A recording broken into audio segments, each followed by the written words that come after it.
God, look at that guy on the wrong side of the highway. He's going to kill somebody. God! Hey! Hey! What's going on? Joker wants to race. All right, come on, let's go. Put your window down! He wants something. He's probably drunk. You're going the wrong way! What? You're going the wrong way! We're going. Yeah, how did he know? Thank you. You're going in the wrong direction! You're going to kill somebody!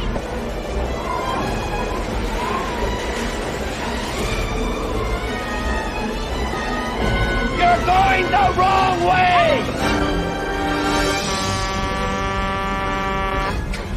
What is it?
The stream? Well, hello, everybody. Probably 2 hours. It's literally just starting.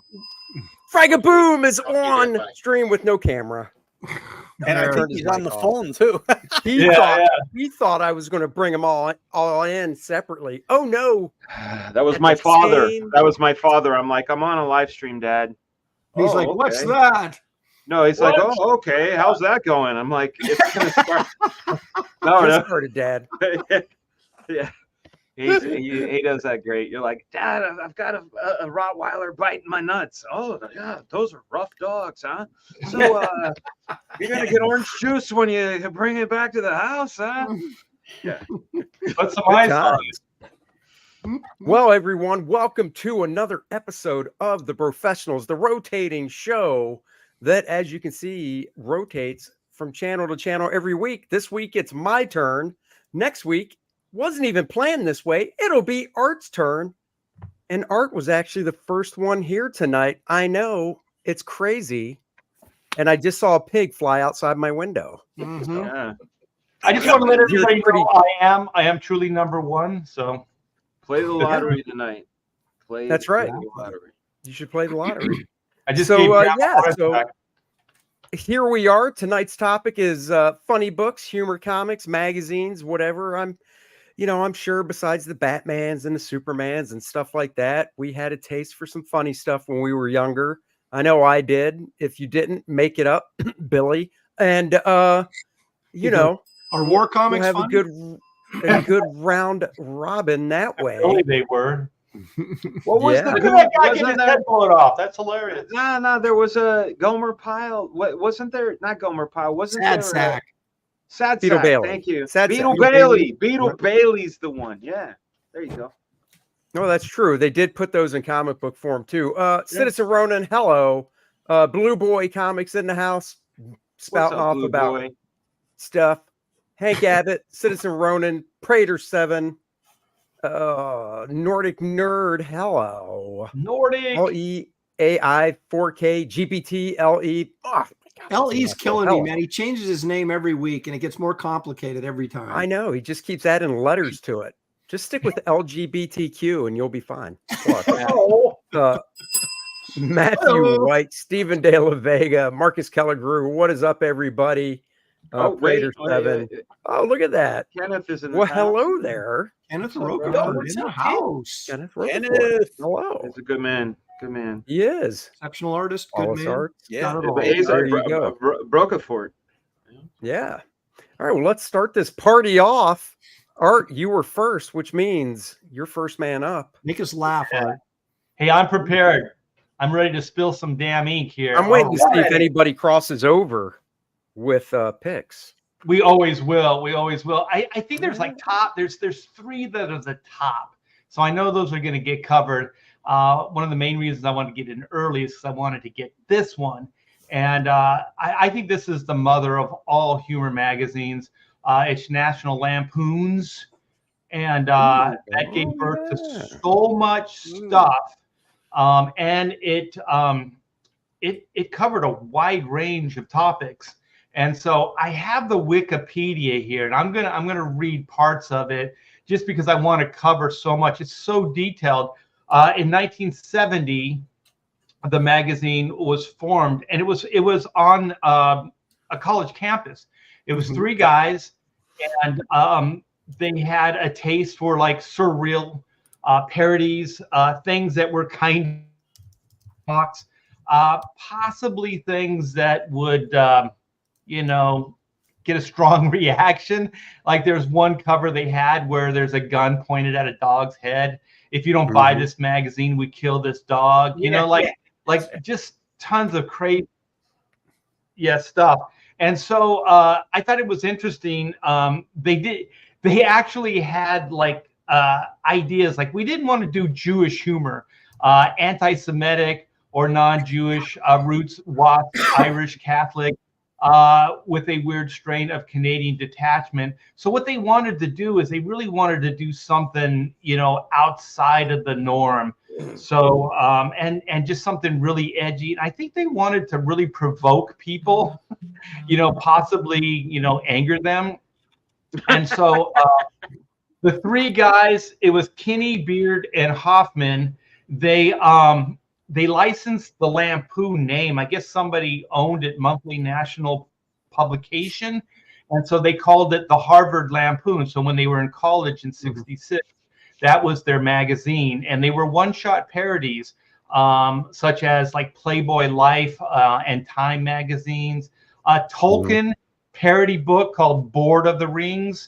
I don't know if this was before Mad and Cracked and all those others, but this goes back to like mid 60s when they were in college, and 70s for sure. So then it just kind of kept building and building. And so I believe this was still on campus, because I saw a whole documentary on this as well, that they did a National Lampoon's radio show on the campus. And so that's kind of the early birth of the not ready for primetime players. So they had a lot of, let me see if I can find some of the names, but they had all kinds of the different, they had Gilda Radner, they had Bill Murray, Brian Doyle Murray, Harold Ramis, they had John Belushi. So they all contributed to the radio. It was called the National Lampoon Radio Hour, with broadcast bringing interest and acclaim to National Lampoon brand. The magazine talented Michael O'Donoghue, and then of course all the stars I just said. And so this thing, it kind of just kept building, and then it just kind of grew into the not ready for primetime players, Saturday Night Live, and then it's history from there. Go ahead. Didn't one of the creators of the magazine kill themselves? No, he fell off a mountain. Oh, that's right. He was sightseeing. The stork was brain damaged. It was him. He was hiking and he fell off a mountain in Hawaii and died. Okay. Yeah. But there was speculation that he might have killed himself, though. Oh, really? So I thought they said something like he set his shoes down nicely or something like that. Yeah, there was something weird about it. Yeah. And so yeah, basically it went into film. And then if you guys don't know, there's Animal House. Oh yeah. There's all the National Lampoon, Van Wilder, the Loaded Weapon, the Black Ball, just a ton of them. And then all the vacation movies I think there were 3, maybe 4 of them. Andy, So, Andy, throw that up. There you go. So people know what we're talking about. Go ahead, Art. Sorry. oh, go. Yeah. Okay. Yeah. So it was just a major juggernaut. Yeah, that's the cover right there. Look at that dog's face. I know. It's so great. Great stuff. And so they covered all kinds of like written articles. There were comic strips inside. There was all kinds of stuff, and no topic was, too out there for them to cover. Neil Adams did a strip in it for a while. Was it Son of God? I think it was. It was mocking Jesus Christ, so I wasn't really too thrilled with it. But there was also Frazetta did. There's that cover with Frazetta where he's a vampire, and oh god, well, maybe I should try and find that cover. Yeah, I don't remember that. Okay, I'll dig it up. Go ahead, Bart. Sorry. Oh, but yeah, it had great cartoon stuff, comic strip. It was all over the place, and I'm trying to find some of the comic strips. I can't find. It's mostly just the covers, but yeah, it ran for 20 years, 30 years, and it is no longer. That didn't it make it into the 2000s? Let me see, because I thought they said maybe it was just those 2 guys or the 3 guys that that ended up leaving in the 80s. Let me see. Yeah, it said 70. It said 1970 to 1998. Oh, damn! I thought it lasted longer. Huh. But then it says, here's the censored Frazetta cover. They put a bikini on this chick, but she was actually naked. Oh, really? On the cover? Wow. Dragula, Queen of Darkness. Actually, no, it wasn't the cover of the magazine, but it was like the cover of the comic in the magazine. You know what I mean? It was like a fake cover inside. Yeah. Oh, wow. Neil drew it. She was naked. That's cool. No, that's Frazetta. Did Adams? No. Yeah, he did. Yeah. No, yeah, look at the blurb. Yeah. Yeah, it's covered by Frazetta, but the story was by Adams. Yeah, you're right. There you go. No, damn. Now I want to find it. That's cool. That's a great parody cover. Yeah. You.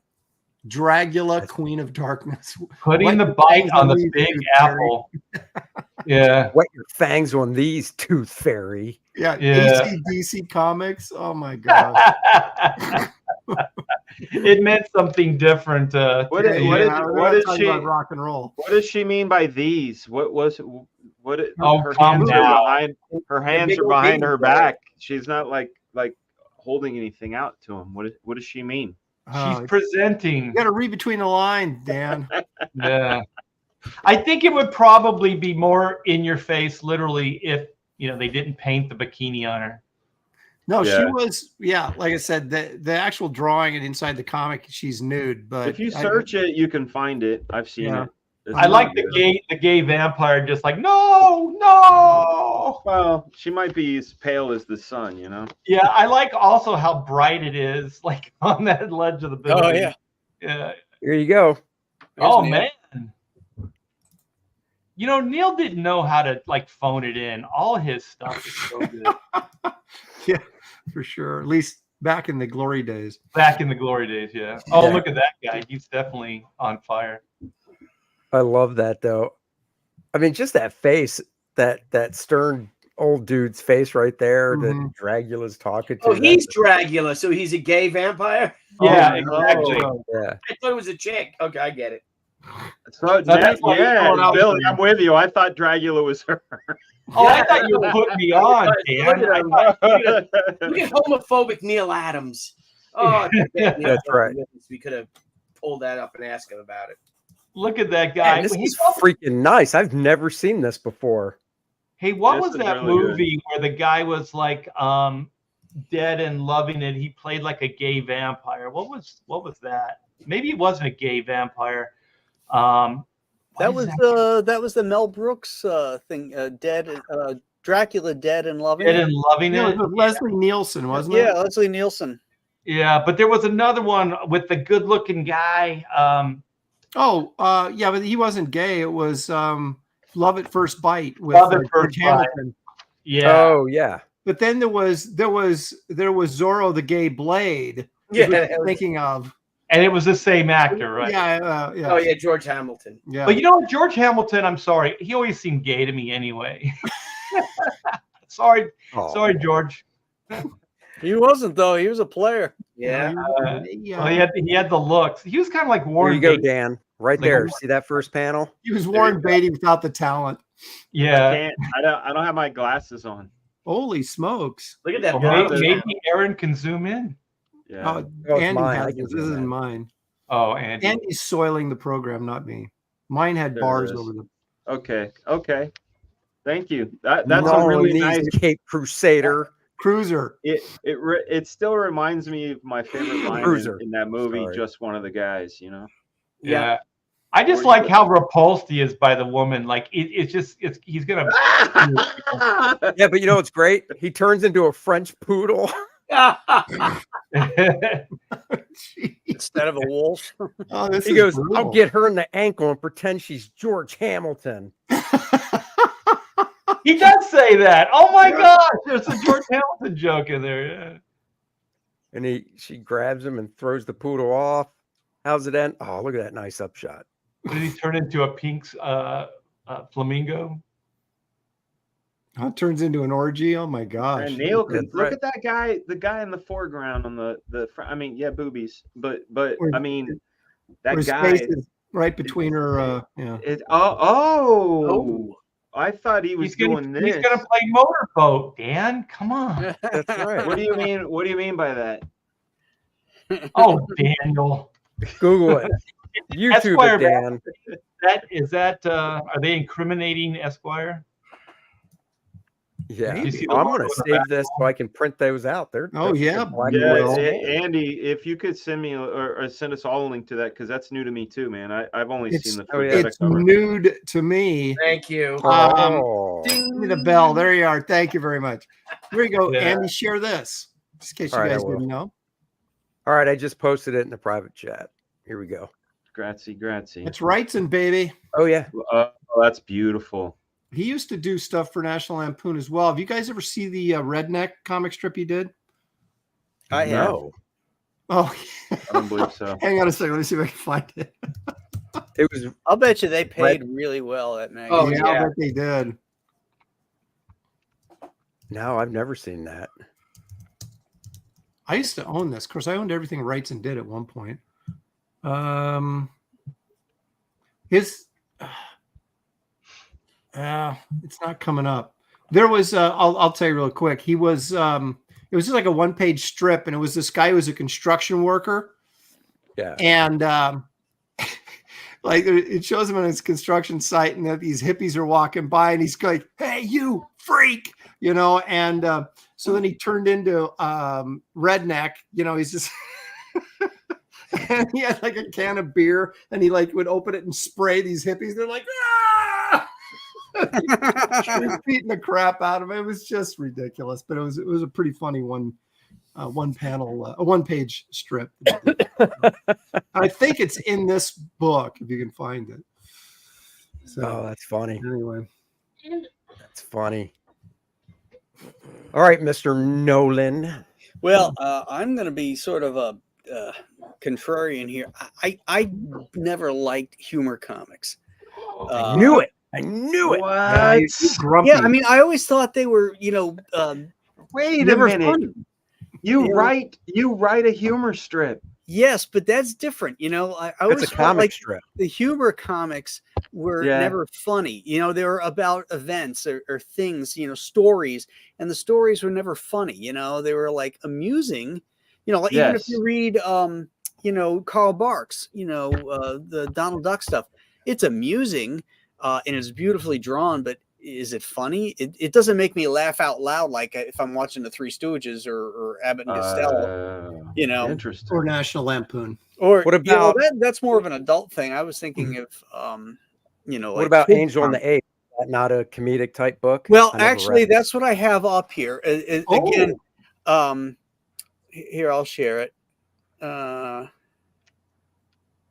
National Lampoon also was in the more adult section of the magazines, right? It wasn't Yes. with Oh, yeah. like Yeah. mags and stuff. Yeah, I mean there was all time. Yeah. It was nudity and all sorts of stuff at National It was Lampoon. in there with the Playboys and the penthouse. Mm-hmm. Yeah, all there was nudity. Yeah, so I chose this. Again, reading it, it's really hard to read. It's not that funny, but my God, it's so good looking because Bob Oxner. Yeah, Sure. Oh yeah. Look at this. Oh, look at that. What issue number? That's not number number. This is number one. Oh, it is. One. Okay. Yeah, yeah. This is a Henry Scarpelli is inking them. There's a couple he did, and then most of them were inked by Wally Wood. Oh, really? Yeah. Oh, I didn't know. Here, I'll show you. Incredible. I That's think incredible. By issue 4, like this is Bob inking himself. But I'm pretty sure. Yeah, there's Woody. That's Wood. Yeah. Oh, yeah. How many issues did this book run for? Let's see. It 6. Plus, wow. their first appearance was in Showcase, so that would be 7. Well, you know, this show, we may offend everybody by the time we're done with this show. Yeah. Remember the chow mein. Yeah. Look at that. He draws girls so good, and you know the humor stuff is great to look at. But you know the stories are just goofy shit. Sure. You know the stuff that I thought maybe I would focus on is humor inside comics that derives from the characters. For example, did this share? Yeah, we see it. Okay. Surfer, fantastic. Yeah. This is great. You know, Ben shows up at this house. Silver Surfer has just seen Alicia again for the first time since FF50, and she tells him that Galactus is coming back. You know, when Ben shows up and he sees this guy making time with his gal, and he's all pissed. He brought her candies and stuff. He says, and he's just not listening. You know, you ain't talking to no kid, Domehead. Everyone knows he exiled you here forever. No, Ben, you must believe him. He's telling you the truth. I know it. Nuts. I'm through kidding myself. You'd believe anything he tells you. Go ahead, believe him. Be my guest. But if it's true, think what it means. Yeah, it means I give him these candy wandies for a going away present, and I hope they give you a heartburn, you bum. Candy wandies. Yeah, and now that's something I actually laughed at. You know, when I read that, Sure. you know, I was like, "That's humor. That's funny, and it comes from a good place. It comes from the character."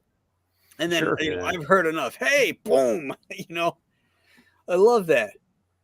Yeah, and then that's cool. Here's another one where Thor runs into these hippies. Oh yeah. He's looking, oh wait, you're not sharing it. We don't see it. Oh, I'm sorry. Here, hold on. There we go. There it is. Yeah. Yep.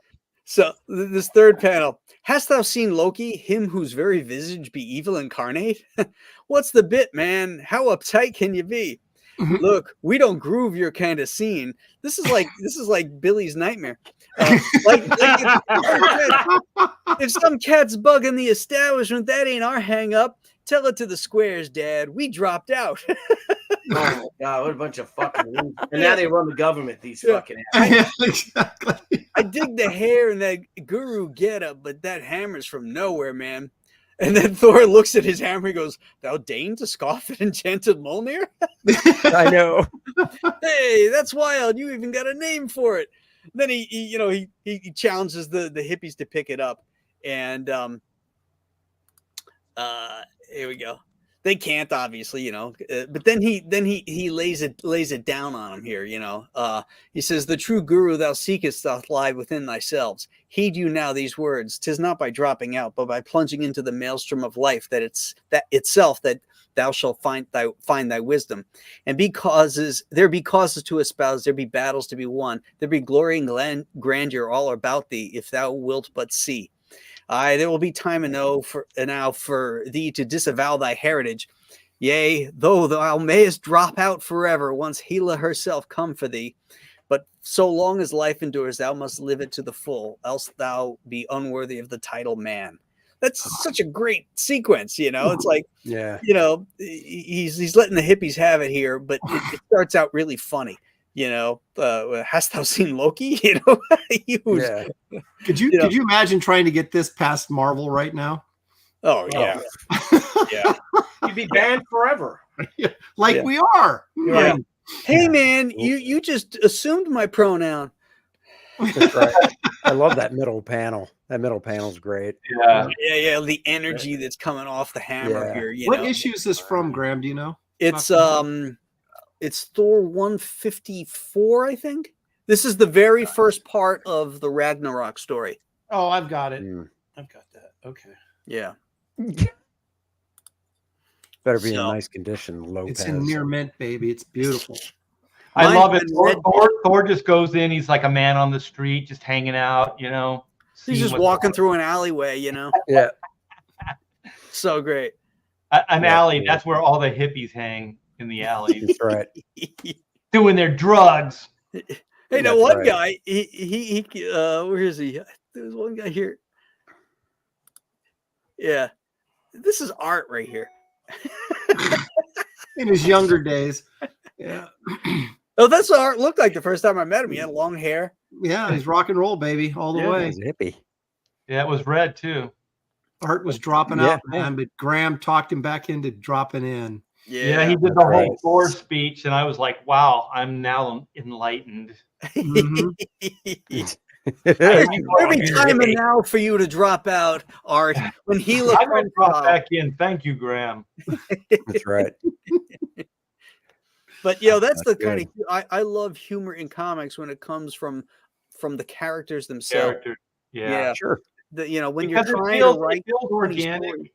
It feels organic, and also it connects better with the human experience, right? Because it comes out of character, comes out of the situation, and I think it's always more relatable than a manufactured joke. Yeah, it comes out of nowhere, nonsensical kind of thing. Yeah, they just the humor comics, they seem to put them into situations that seem like they're funny, but they're just amusing is all, I remember I was pitching with to Warner Brothers and for a cartoon show, and they were like, well, where does the humor come from? I go, it's situational. And they're like, yeah, but where does it come from? I go, it comes from situations that the characters find themselves in. And they're like, but that's it? And I'm like, yeah, it's a situational comedy. Sit calm. Sit calm. There were two of them in the room too. They were double teaming me, and they both scratched their heads at the same time. Oh, I bet they were. But I'll tell you, one of the women, well, one was a guy, one was a woman. And when she crossed her legs, I really, really paid attention to it because she was freaking gorgeous. It was Basic Instinct. Basic Instinct, exactly. And I was like, oh my gosh. And you're like, what were we talking about again? Exactly. Situational comedy. Yeah.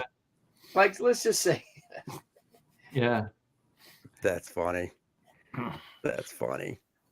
Okay, Tucci. All right. So this one comes to, again, I'm like Graham.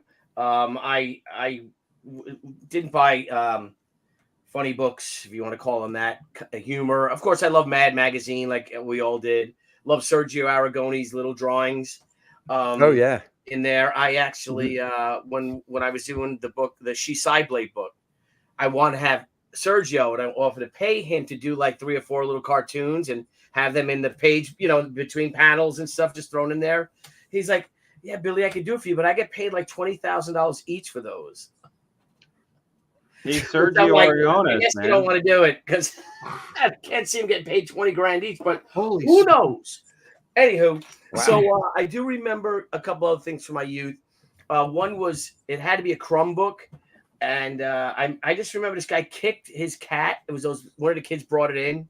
I think Dennis Shaw brought in this, these underground comics. We were like 5th grade, 6th grade, and he kicks the cat in the ass. He's like, "Fucking cat, shit in my shoe." Do you guys remember any of that stuff? I remember Crumb stuff. I don't remember that exactly. It sounds like the Freak Brothers. What was the cat that was in the Freddy's cat? No, it wasn't like that cat. I know you're talking about it. It was people. It was just a pet cat. But I love that art style. I do. I love that real cartoony style. I wish I had the guts to try it, and do it. But another book we found was I think it was The Mighty Crusaders from Charlton, and I got to find it. I love that cartoon show. It was one of my favorites. Well, Superman. Yeah, and I remember driving home from a convention with my buddy Peter, and we were just crying. We were laughing just reading this book, The Mighty Crusaders. Anyway, I found somebody again. So in '94, I was going, got into comics, got to be friends some people. One guy I befriended, his name was Ivan Brunetti. Sort of, not friended, but like, see him at the bar and stuff like that. And I don't know if you know who Ivan Brunetti is. He's won an Eisner, but he's done covers for the New Yorker ever since. He did a comic called Schizo. He didn't do a lot. Oh, let me look it up. Okay. He did 4 issues for Antarctic Press. Schizo. It ran from 1994 to 2006. He did 4 issues, but I think the first one had, and I'll share it. Let me share my screen here. And you talk about one of the funniest things. That's fine. Here we go. Let me move it over here. Crack babies. Have any of you guys ever? No. Holy shit! It's everybody's favorite toddler on the pipe. This guy is a genius. He's and again, he's won multiple awards and things like that now, but he was just a kind of quiet, funny guy at the con that I don't know if I sat next to him and I'm like, this is the greatest stuff I ever saw. This is my dialogue. Look at that first panel. Yeah. Everybody's dig for a couple of rocks. Yeah, right. Me too. Me too. So, we want a rock, right? Shit, man. I need some motherfucking crack or I'll just die.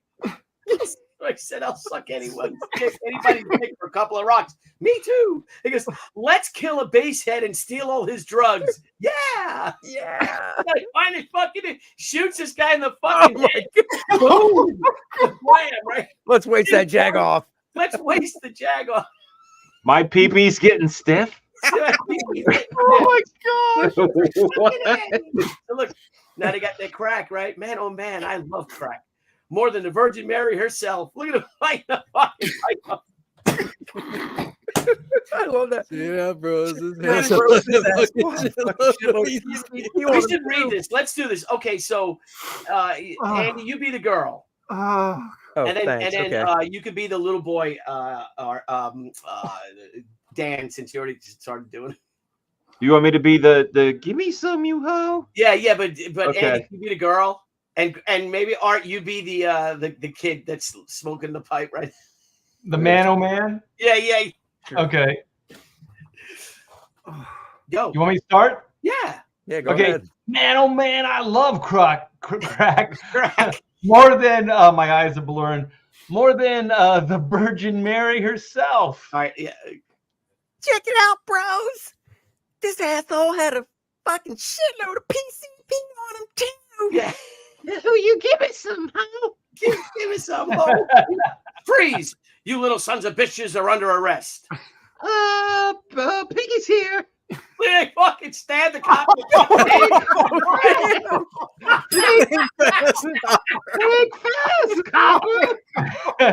Whoops! I just shot a cop. What am I? High on crack?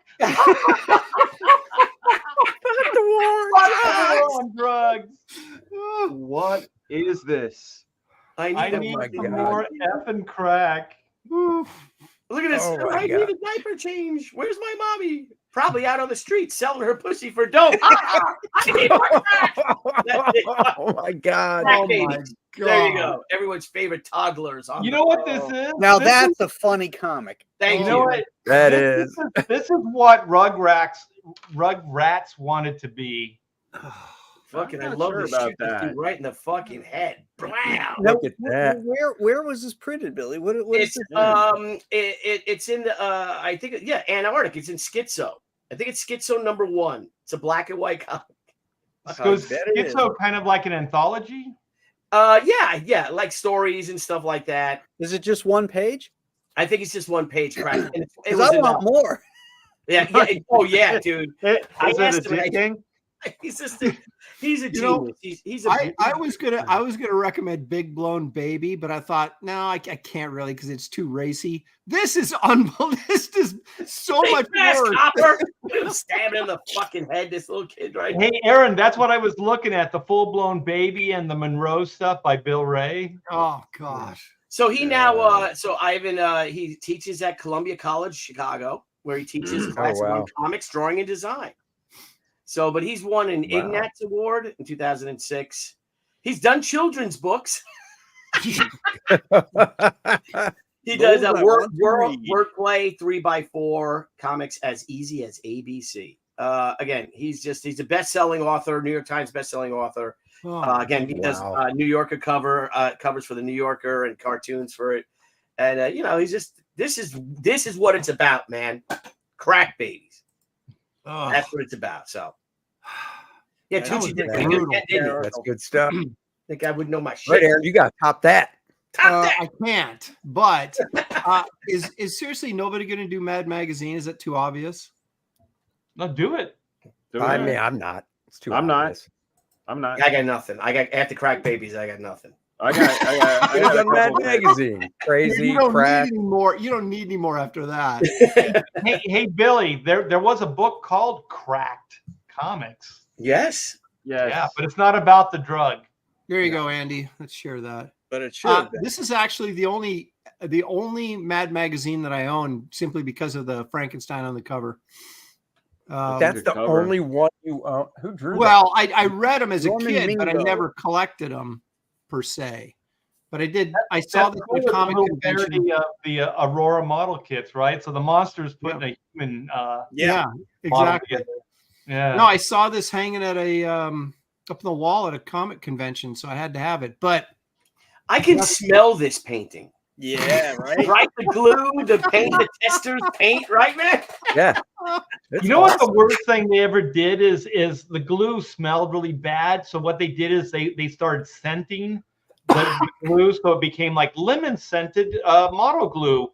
So it just enticed kids to smell it even more. I love the smell of Tester's glue. yeah, baby, The paints were so great. good old days. Well, Well, leave it to me to get us off the rails talking about glue. But there was two guys in Mad Magazine that I just absolutely love, and this is all about art and not so much if it's funny or not. But Oh, yeah. go ahead. Well, of course. Did you notice that Frankenstein's stitches? I remember were this. baseball stitches. Yeah, yeah. They had baseball stitching. Yep. Oh, I that's Jack remember Davis. this issue. Mort Drucker, Yeah, Mort Drucker. Oh, Mort great. Drucker. so good. Now, Aaron, Neil Adams did a few strips in it was either Mad or it was Cracked. Well, was He was really inspired by Mort, but they're great.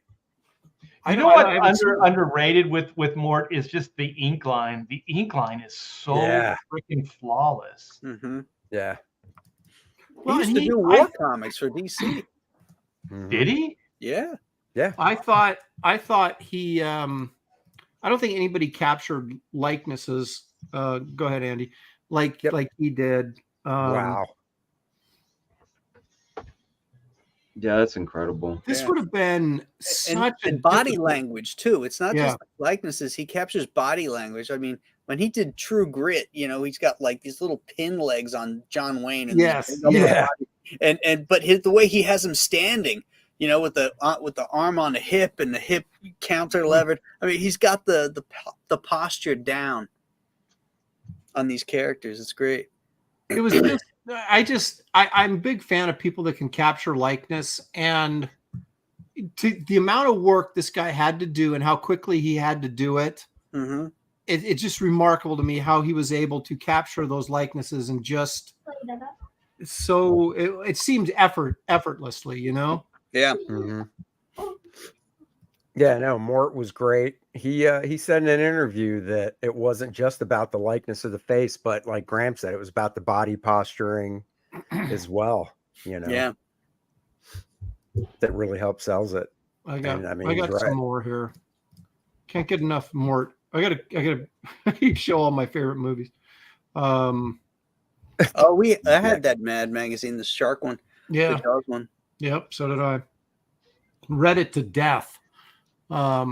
So Mort Drucker was always like the like I remember he did The Exorcist. I think they called it the Blechrecist or something like that. But we used to, as kids, we'd sit around and try and come up with movie names. What if Mad Magazine did a parody of this movie? What would they call it?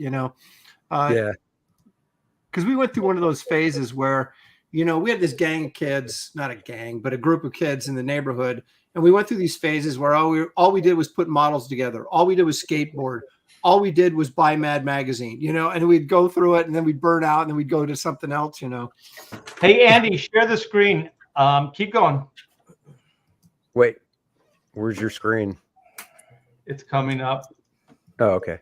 This is the cover that Aaron was talking about. Wait a minute. What are you? Ew. Oh, Well, that's more recent. They did that's it a way recent back one. when it came out. Oh, did they? Yeah. I got another one in the horror That's vein. I love, thought though. this was pretty good oh, too. yeah. That's great. I got the hardcover book where they collected, I guess it's all the superhero parodies they did, or at least up to that point. Well, yeah, like So, the you know. original, like the comic book ones, like Wally Wood and all those things. Like, Yeah, but then Superman. even like, you know, Yeah, I got Superman, those too. Christopher Reeve, the first Yeah. Superman Oh, when Mort okay. parodied that. Yeah, Oh. yeah, all that stuff too. Yeah. all right. My favorite guy, though, my Oh. favorite comic strip guy was Don Martin in here, though. Oh yeah, I just Don was love great. his style. It just cracked me up. very And, unique. Yep. And he did a story. I looked desperately tried to find it on Google. I could not find it because I didn't know I couldn't remember the name of the story, but there was this story that I remember that sticks with me that for some reason, but there was this detective, or it was Don Martin did the whole thing, right? And there was these series of murders, and they're finding all these people dead in their bathrooms, like they were sitting on the toilet and they would get murdered, and they'd have a plunger on their face and their pants around their ankles, and they were dead on the floor, you know. And so they finally discovered that it was like this sewage monster, right? And so that was coming up through the toilet and killing these people. So they evacuated the entire city, like New York City or something like that. And so all the people were gone. So suddenly it became this really sort of clean city. And that's how they ended up killing off this toilet monster. And of course, there was a joke because they were always seemed to be, for some reason, they always seemed to be somewhat environmentally conscious. I don't know why, but Mad Magazine did a lot of stuff that was sort of jokes about, you know, environment. Maybe it was the 70s and that was just kind of, you know, it was hip at the time. Right. But they had one. I can't remember if it was. I don't know if it was Don Martin. It might have been Severin. It might have been in Cracked Magazine. I can't remember. But they were like, this hippie was going, man, the world is square, and it just showed the globe, you know, and then piling garbage on each four corners until it actually was square. So they were doing stuff like that all the time. But that Don Martin story was just hilarious with this, you know, crap monster or whatever it was. And they had to evacuate the whole city so that there was no more pollution, so the thing would die. But so yeah, it was Don Martin and Mort Drucker that I just loved in Mad Magazine. So there you That's go. cool. Did you like the spy versus spy stuff? No, Oh, I yeah. never. You know what? Really? It was too kinetic and it was hard to visually follow. There was so many speed lines, I could never really tell what was going on. What? Yeah. No, it I was love that stuff. No, you're crazy. Never- And it always reminded me of Roadrunner, Coyote. You know, just Yeah. two characters just. Well, this is actually it's two characters trying to kill each other. Right. Yeah. We would always like Yeah. we wouldn't look ahead, and we would like try to guess who would win, you know, without looking ahead. Mm. And Yeah, there never was a clear winner. They usually both, you know, Yeah. lost. Yeah. Yeah. No, that was good. No, it wasn't. That was That was brilliant one of the stuff. strips. I mean, I read it, but I never really liked it that much. So there you go. I still want to do like some kind of black and white spy versus spy kind of crossover. There you go. Yeah. Make perfect sense. I know, that'd be cool. The two Oh, characters Fraga. can try to kill themselves, kill each other, spy versus spy style. But before we leave what- Mad, the other thing that I loved about Mad magazines, oh, see, you already jumped on my thing, Andy. Oh, sorry. It's cool, man. There, nobody saw it. Nobody saw it. That's cool. Take two. The cool fold-outs in the back. Remember? Oh, that? yeah. Oh yeah, those I love. Folded those. it together and made another picture. Yeah. The Al Yeah. Jackson. Yeah, wouldn't that be cool to own like an original of one of those? That'd be so Yeah. cool. I mean, how Yeah. do you'd have to like cut it up to let people fold it, Yeah, I wouldn't let him fold it. I wonder But how still, he figured it out. Like, Yeah, exactly. Yeah. he might have done it in sections. He might have drawn, like, if I was to come up with it, like reverse engineer it, I That's would how I do have folded it, Right, you draw the finished funny piece thing, first. and then opened it up, and then Figure out how to get there. mask Yeah. the edges outwardly. Yeah. Right. Hey, have you guys seen this? I don't know if it's real. It's what is it, King Charles or whatever, that painting that looks like Yes. It's bloody good. You flip one over and then you kind of like you cut it in half, you flip one over, you connect it, you do something else, and then there's like there's a goat. That goat like worms and stuff in the middle. Yeah, it's like whoa. And then I took my Led Zeppelin albums and played them backwards, man. Yeah, the good old days. I like the technique of the painting, but it just doesn't look finished to me.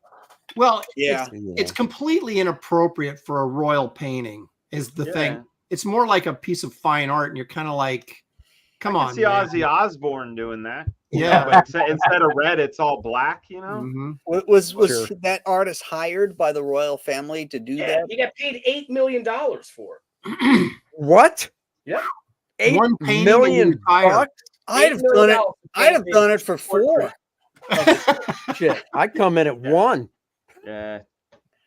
I just felt like it was in poor taste because I thought it needed to be more regal, more I don't know, apropos Royal? to Royal?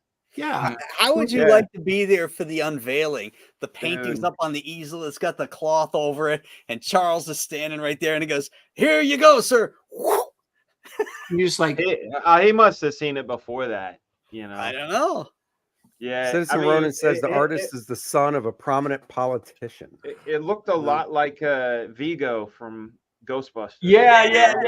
You know what would be hilarious though is if Charles actually sat for that painting. You know, like the old days, like he's sitting there for hours, and the painter like painted. He's in this like major pose with this, you know, all of his awards. You know, his you know, fancy Very clothes regal on. and stuff. Yeah, regal. And then this, it's like, here's the painting. It's like, what? how did you you missed everything for from here to hours and hours for this? Billy, you had some choice words for that painting, didn't you? I sure did. Crap. What shit show painting? What shit? I mean, like I said, I like the lift off effects on the face and the hands. Yeah, I thought the face colors was he nice. added, but then just that red, it was just. It's almost as if a crack baby painted it. Totally say that. Yeah, I think it's disrespectful. I think it's lazy. Again, like I said, with that monochromatic blood red, what would it looks?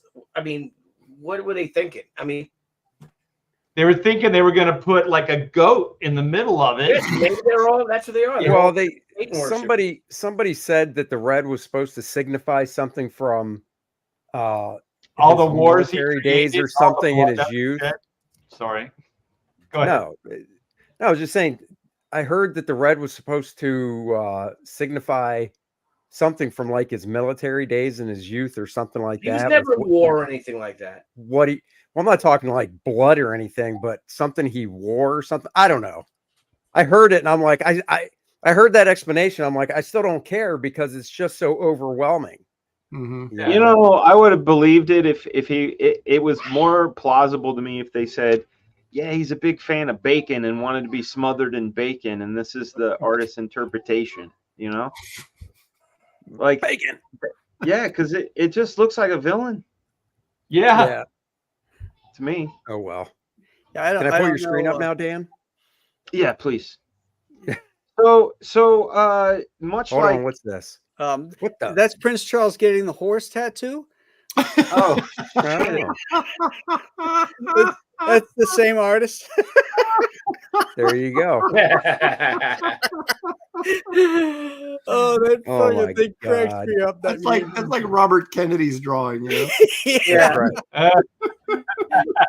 Oh, good thing that guy can't see his back. It's Jackie Kennedy, honest. How does it look? That's right. It looks great. All right, Dan. Sorry, we're jumping. Oh no. This is good. This is the bros, man.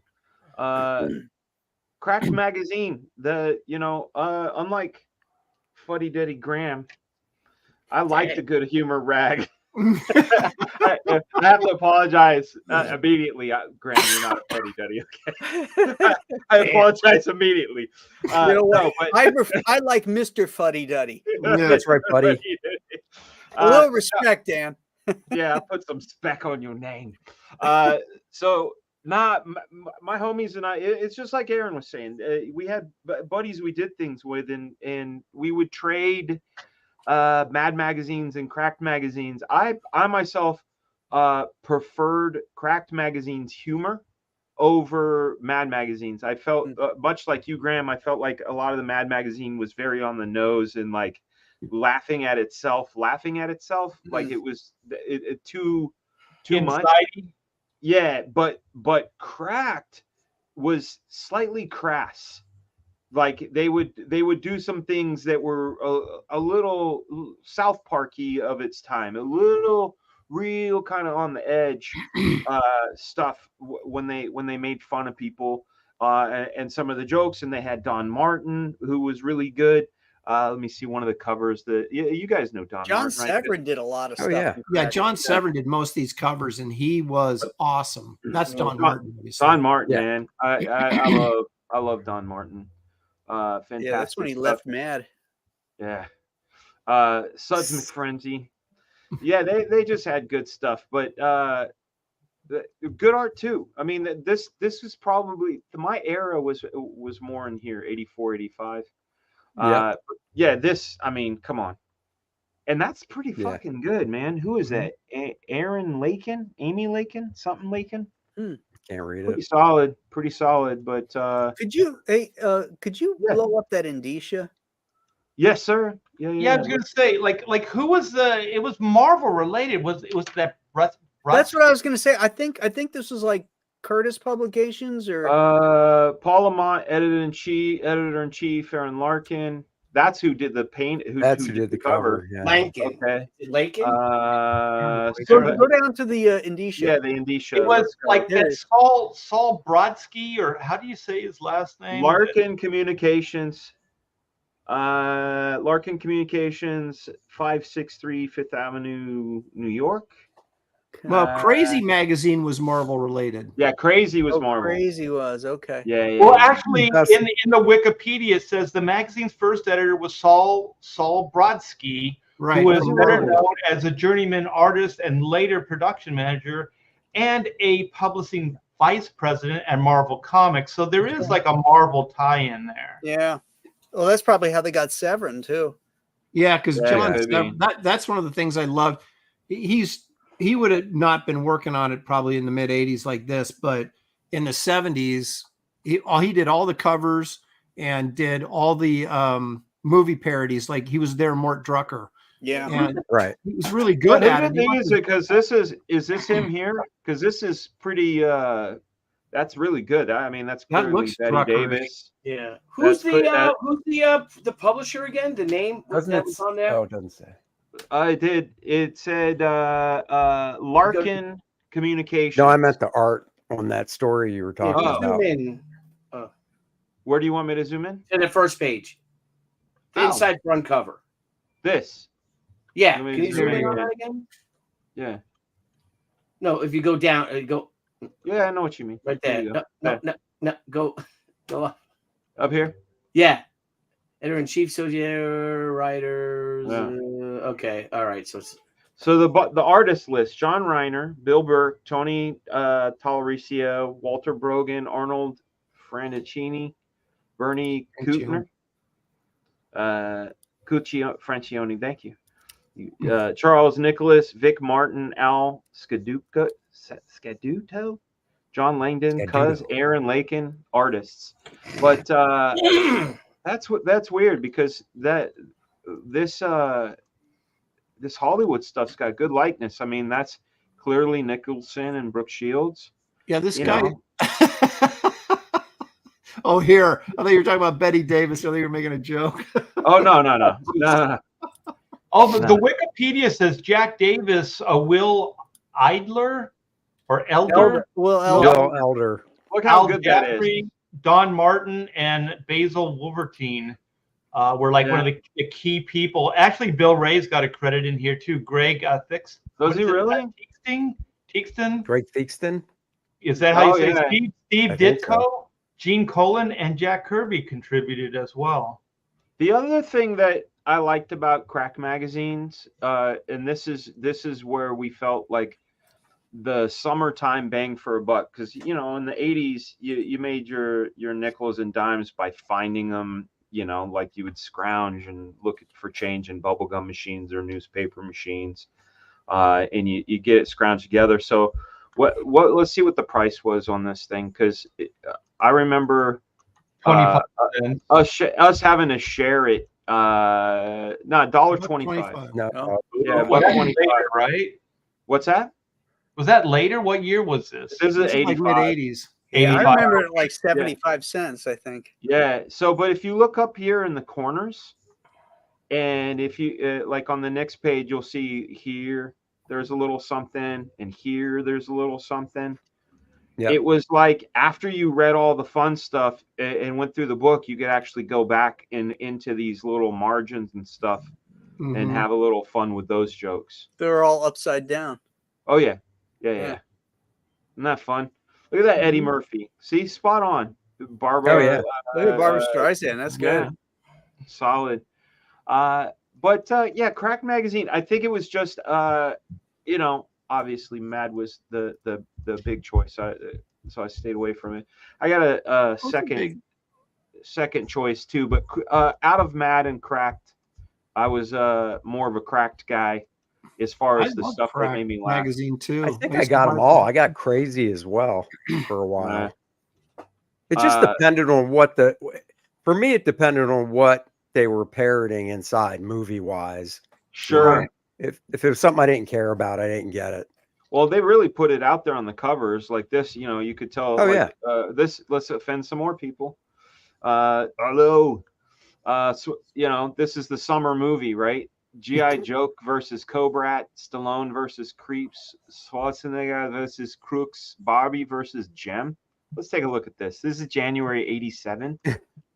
Nice cover. wow. That's a Bill Ray cover, by the way. The Big Baby that you guys cool. were talking about. Big blown baby. Big Blonde. Yeah, well, another Bill Ray. Look how great this is, man. He's been doing shit for a long time. He has. He's so good.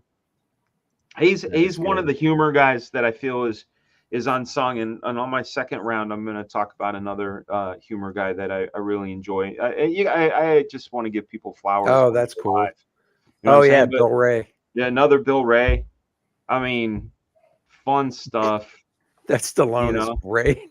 Yeah. You could hear. Yeah. Crime is a disease. Crime's Yeah, but see, here's these little tidbits. See how they put these little extras in there? Yeah. Just little things like, so it was like more pages in a way. I liked it. Fun little puzzles and things. But this was John Severin. This is Severin, isn't it? Yep. Yeah, that's Severin. Boy, that's a lot of copy. Holy cow. Yeah, it is. USA Superforce. I don't know this. E. Nelson Bridwell wrote it. Huh. Yeah. Oh wow. Don't know. I don't know him. This kind of harkens back to the early Mad superhero parodies there that he. Yeah. But Mad is before Cracked, right? Yes. Oh yeah. Yeah. Mad was late 50s. Yeah, this is I think Crack's first one was maybe 60, 61 ish. And when Mad first started, wasn't it comic book proportions? Yes. Yeah. Yeah. It was a comic book. How long did that last for before it went to magazine? I think 4 or 6 issues. Oh wow, that's it. That's pretty cool. Yeah. Yeah. By going to magazine, they could get away for the comics code. That's right. Oh. And that This is the only thing that survived DC Comics was Mad Magazine.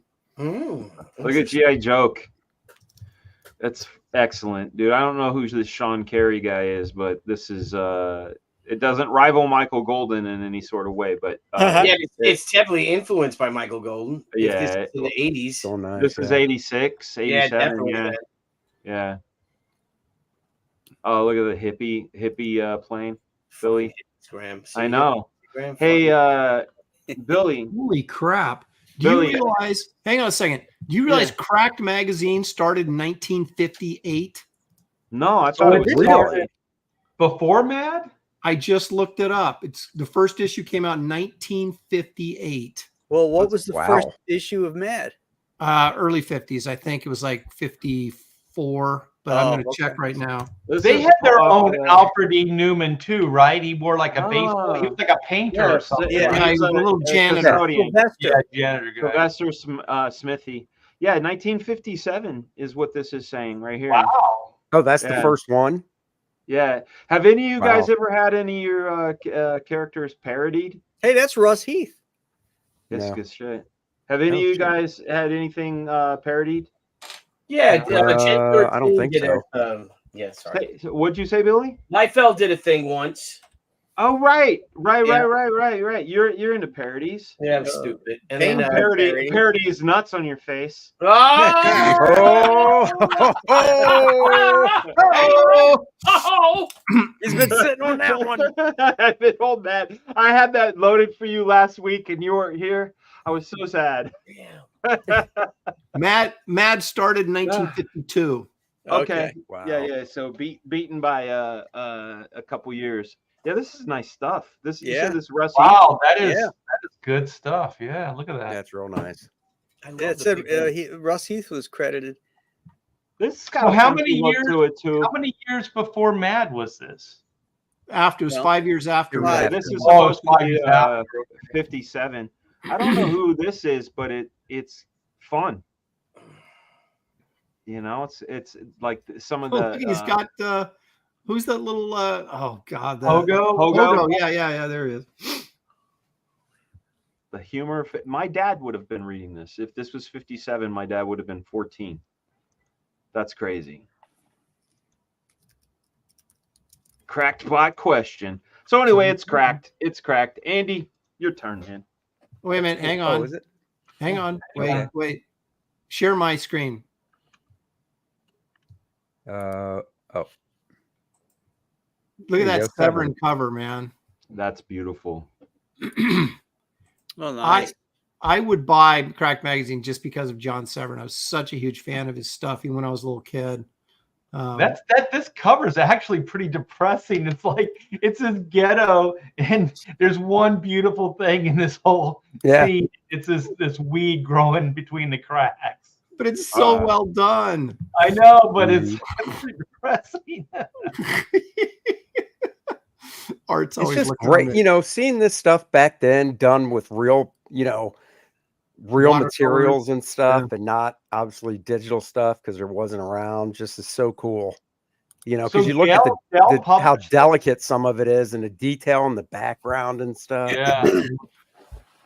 So this was Dell Publishing. That's what it says. Yeah, it does say Dell up there. Huge. I want that That's number psychedelic 97. Okay. It was 40 cents. So, boy, that would have put it probably back, and this probably would have been early to mid 70s, probably. Got a huge psychedelic poster with it. So let's Oh, maybe it's early 70s.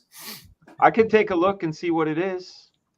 Yeah, let's see this. Let's see this. The psychedelic poster. I'm gonna freak out. Get my black light out. By the way, 90 Marcus says 97. Mad as a comic book lasted 23 issues. The first magazine was number 20. Oh, okay, there we go.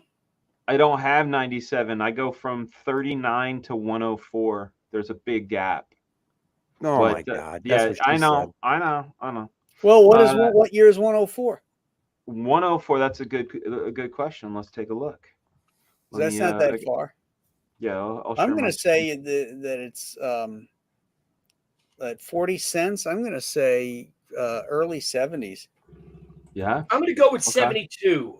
I'm going to All go. Yeah, I think that. I think we got another Severin cover on this one too. I'm going. I'm gonna go 69.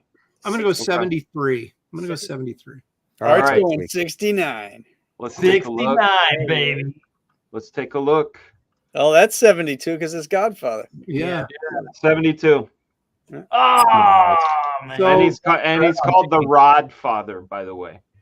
Thank you. Oh yeah. I think they're talking about Hot Father, like hot rods, like, or are they talking about gun, like calling it a rod? Well, what or was that saying? Spare the rod, spoil the child.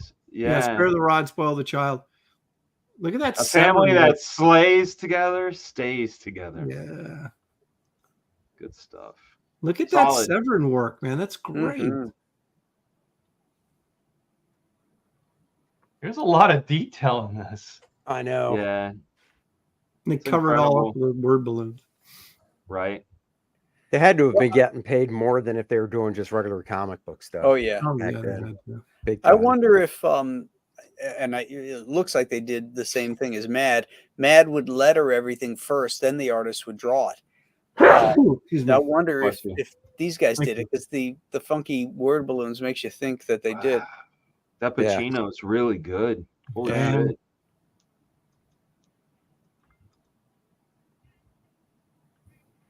More water. What do you call it? Oh. Uncle Sam, Senior, son, scared stiff, dad. Yeah.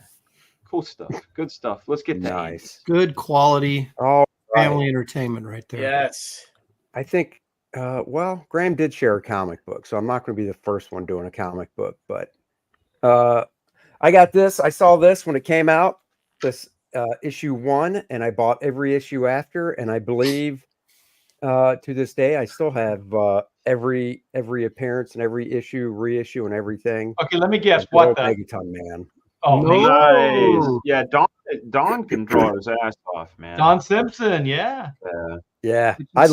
love Megaton Man. I thought that the send ups were great with the Fantastic Four, Brick. What was it, Brickman instead of Spider-Man, and then the Fantastic Four something quartet. Can't remember exactly, but they're right there. It's the Megatropolis Quartet. I just love the exaggeration. I love the his art style, and I thought the writing was good, and it was, when I was a kid, this was 84, so I was probably 14, 15, depending on 83. So That's when Don was doing this stuff back then. Yeah. Yeah. Shit, I didn't know he was around that long. Dude, Yeah. the 80s were a great decade for independent comics, man. Yeah, they were. Yeah. Yeah, this Second stuff was golden just- age. Yeah. Dude, it was just this fun stuff stuff. is. I've not seen this older stuff. I've seen the newer, like I was introduced to his stuff when he did that Spitting Image, when he did the Image parody. Oh yeah, no, this is next year. I believe he This is said really they're going to be great. doing a Megaton Man omnibus. Yes. So, and once again, even though I have these single issues, I've got the oversized trade paperback that I think came out in the 80s as well, that reprints all the stuff. And then, he did a couple issues at Image. Wherever it was, I got it. He did Bizarre Heroes, which I picked up as well. And yeah, I mean, this was some of the first, I guess, stuff of this nature I can remember getting. Basically just parody stuff. I think Wasn't the idea that he was supposed to be like, the reason he was so huge was because he was like a nuclear explosion? That was kind of like, that's what his body Yeah, I was. think so. Yeah. I believe so. I mean, this is the origin issue, so I haven't read it in forever, but I love that Jerry Lewis look there. Look at that. I mean, he wanted to, he wanted to work for Marvel and stuff, and I can't remember if he did samples before or after this, and it didn't work out, so he's like, all right, I'll just do this stuff. What was their thing? Oh, he actually did some inking over Gil Kane at DC when Action Comics came out weekly, and it was an anthology. He got to ink some Gil Kane. I was how fun. Yeah. Just the textures on stuff he was doing. Look at his back. It's like his clothes can't. I know. contain him. He's so huge. These faces and stuff. So, yeah. I mean, this was just there's Jerry.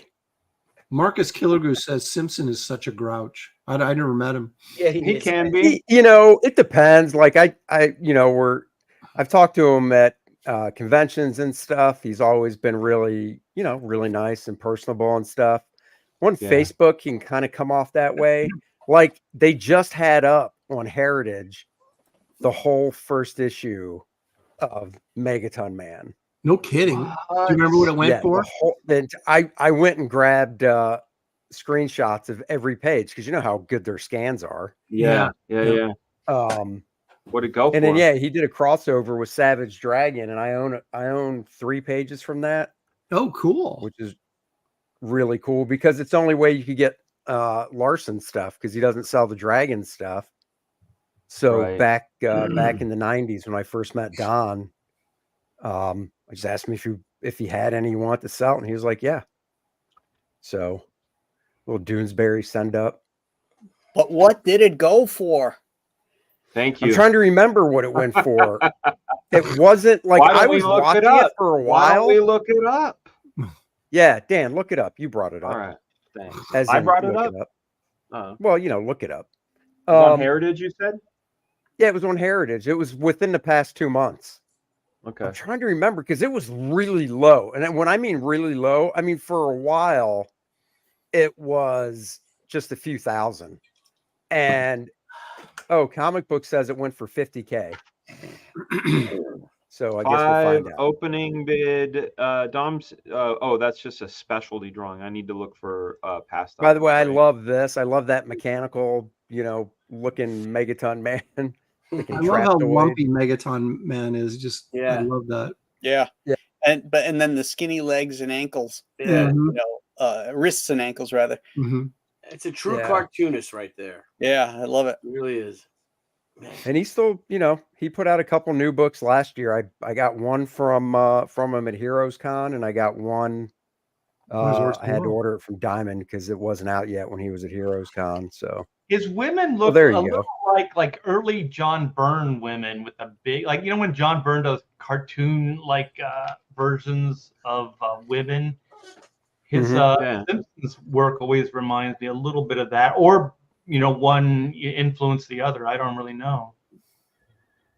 No, Byrne was around first as far. Yeah, I got it up. Okay, so here's his origin. At a Scientology lecture, the youth was bitten by a radioactive frog. Suddenly caught in the grips of space-time continuum blast, he shot a furtive glance across the room, then quickly down the top secret premium soldier syrup. The untested galactic energy surged through his veins. Somehow he felt different. Thus, he was transformed into the mighty man of molecules, Megaton Man. Sole survivor of a dying world. He just incorporated everything. Dude, this stuff is really fucking good. Can you share my screen real quick? Oh, yeah. I have it on. Look at this. Yeah. Look at this, man. Yeah, man. Some great inks. Dude, his brush rendering on this stuff is what really attracted me to it. And now, every artist changes, and it's been 41 years. His stuff is really a lot more open and not as feathery, I guess, as this stuff was. I like this. But I like love this a stuff. lot. So yeah, I grabbed every page of it because I think it includes the cover. Yeah, and the logo too. Yeah. So what did it go for? Was he right? 50K? 50,000. Yeah, 50 here. Let's take a look. It's right here. Yeah, show the page. 50,000. 50,400. Yeah, for the whole shebang, for the whole Not issue. to Don. He wasn't selling it. Oh, really? Oh, that's No, terrible. I think he said on Facebook that for some reason Dennis Kitchen got it, so it might have been him that sold it. Yeah, it was not a happy story. Just put it that way. No, I wouldn't think so. I wouldn't think so either, man. Rough. Oh, here you go. Super This is still going through it real quick. Love that page. Awesome. Romance. And then let's see. I think there was an ad on the back of this. Was obviously a big double-sized issue. A lot of this has like that old school sort of Mad magazine feel to it too, or Mad comic feel to it. Yeah. Yeah. Yarn Man. You can sure tell what our influences are, can't you? Oh, there you go. Love that. Yeah. I like in every one of the panels that Megaton Man's in, he barely fits in the panel. You know what I mean? Like he just takes up Yeah. the whole composition. It's awesome. Orson Welles. Yep. Yeah, so this was one of the good ones, but I'm trying to think. I thought there was Goodman an ad Beaver? on the back. Oh, go back. What's the Goodman Beaver? Yeah. Harvey Kurtzman, Will Elder. Nobody draws like Will Elder, and nobody writes like Harvey Kurtzman. The pair has been collaborating for over 30 years on such classic comic creations. The original Mad Humbug, Trump, Help, Little Annie Fanny, and from all this output, Will Elder interviewed in Squatront called Goodman Beaver, the funniest thing we ever did. Goodman Beaver. It sounds dirty. Yeah. Inexpensive $9.95 trade paper. It's on the same Or you rack can get the as, hardcover. as crack babies or whatever. Yeah. Time to look it up, Dan. What am I looking up? Goodman Beaver. Goodman Beaver. Goodman Beaver. Harvey Kurtzman and Will Elder. Let me see if I can find that. And this was the ad I was talking about. I remember that too. I think that was for sale too. Is it good man or good man? Canyon? Good man. Man. Canyon, it is, isn't it? Yeah. Yeah, this that's Kitchen Steve Sink Fanning. was doing reprints. Oh, So there you go. Good stuff. Goodman Beaver. Boom. Good Yeah, I call. love that stuff. All right. While he's looking it up, it's Art to Bear's turn. The Goodman Beaver. I can't top that. I'm gonna go down and shed a little spotlight on Bill Ray. Not only is he brilliant, but he there was a time when we were pretty close. I was working on X-Men, and it was one, I think it was issue 13, and I lived in Redondo Beach, and I don't know how it happened, but I was pushing a deadline, and it ended up becoming a huge ass party. I don't know how all these people showed up, but it was like Ken Ocean was there, Bill Ray showed up. There was probably about 6 people. My wife had she worked at Northrop 9 to 5, right? So she's in one room, the studio's in the other, and it was a split level townhouse. So we had crews working on this book upstairs and downstairs. And just before you know it, there's libations everywhere. And I don't think we slept at all. And so my wife tells me a story. She calls me from her lunch, and I'm still working on the book. So like, one of those 24-hour kind of jobs.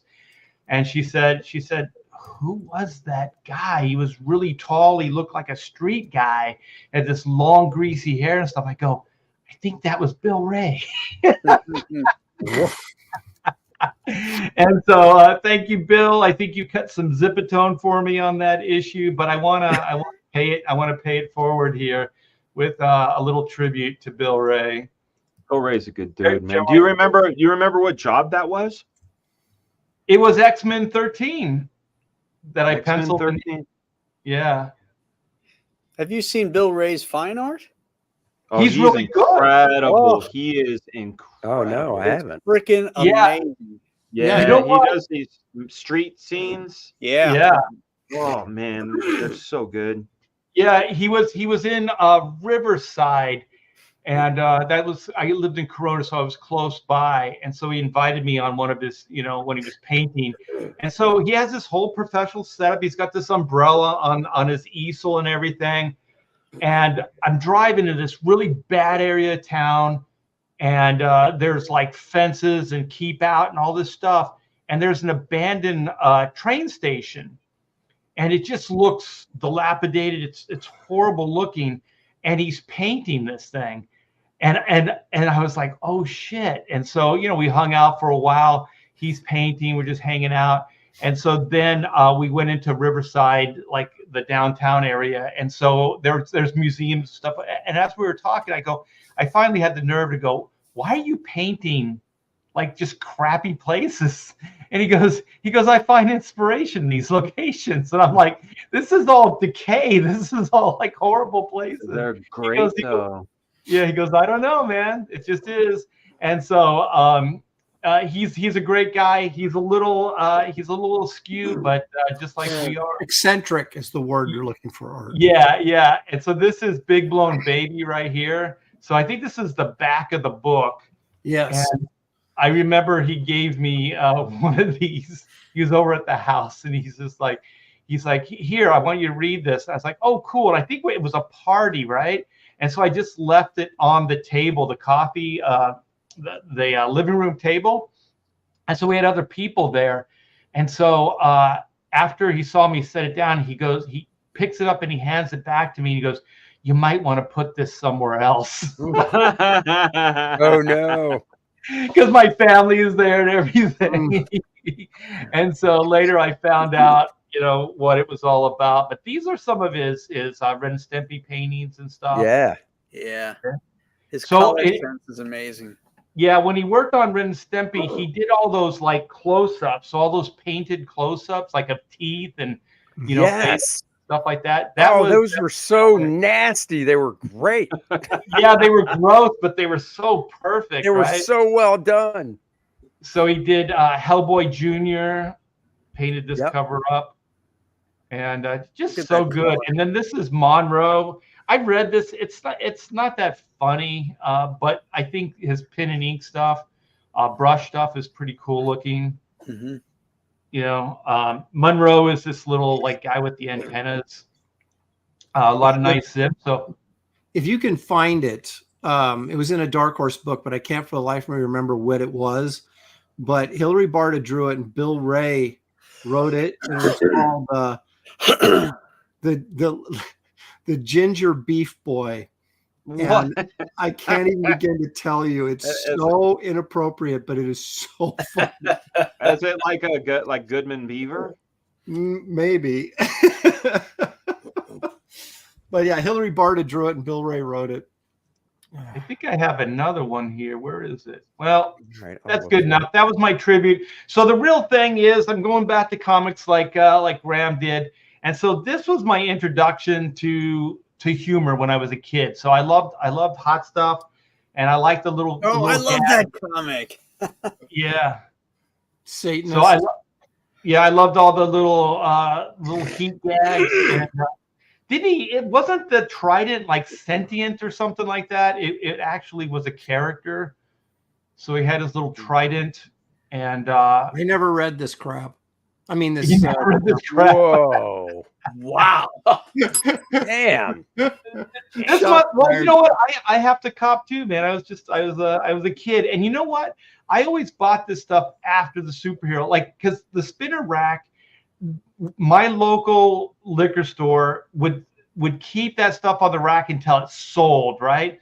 So if you bought all the superhero comics and you were like desperate, right? So then you're kind of like, I'll buy the Hot Stuff or some of the Harvey Toon books, or even like the girl books. Like I always thought like Supergirl, it's like if I was really hard up, I'd get a Supergirl book or something. I'd never, or Lois Lane. Oh wait. I'm not moving forward. I'm moving back. So I don't know what this is, but I thought this was kind of. I guess he's cheating. He's watching the game without paying for it. I'm not sure. He poked the holes through with his thing. Yeah. So because he's Satan. That's why he's Satan's child. Yeah. Little baby is so cute and cool, isn't he, Aaron? Yeah. Aaron doesn't like it. Yeah, because of the devil thing. The way I always thought this stuff, like if you were religious, is this is almost like a pop culture version. It's not even really biblical. You know what I mean? So I always felt like it was removed from any kind of, Christianity or anything that. It's almost mythology in a way. Well, it's just like pop culture junk. Pop culture mythology. I looked at him like Woody Woodpecker. He was just another character. Yeah. Well, it's like Casper. I mean, Casper's a dead baby. That's all I thought it was. But nobody thinks about that. You just think, oh, Casper, they're fun cartoon. I don't know what he is, but that's basically what he is. And a Stuff Like 5 for $2 says hello.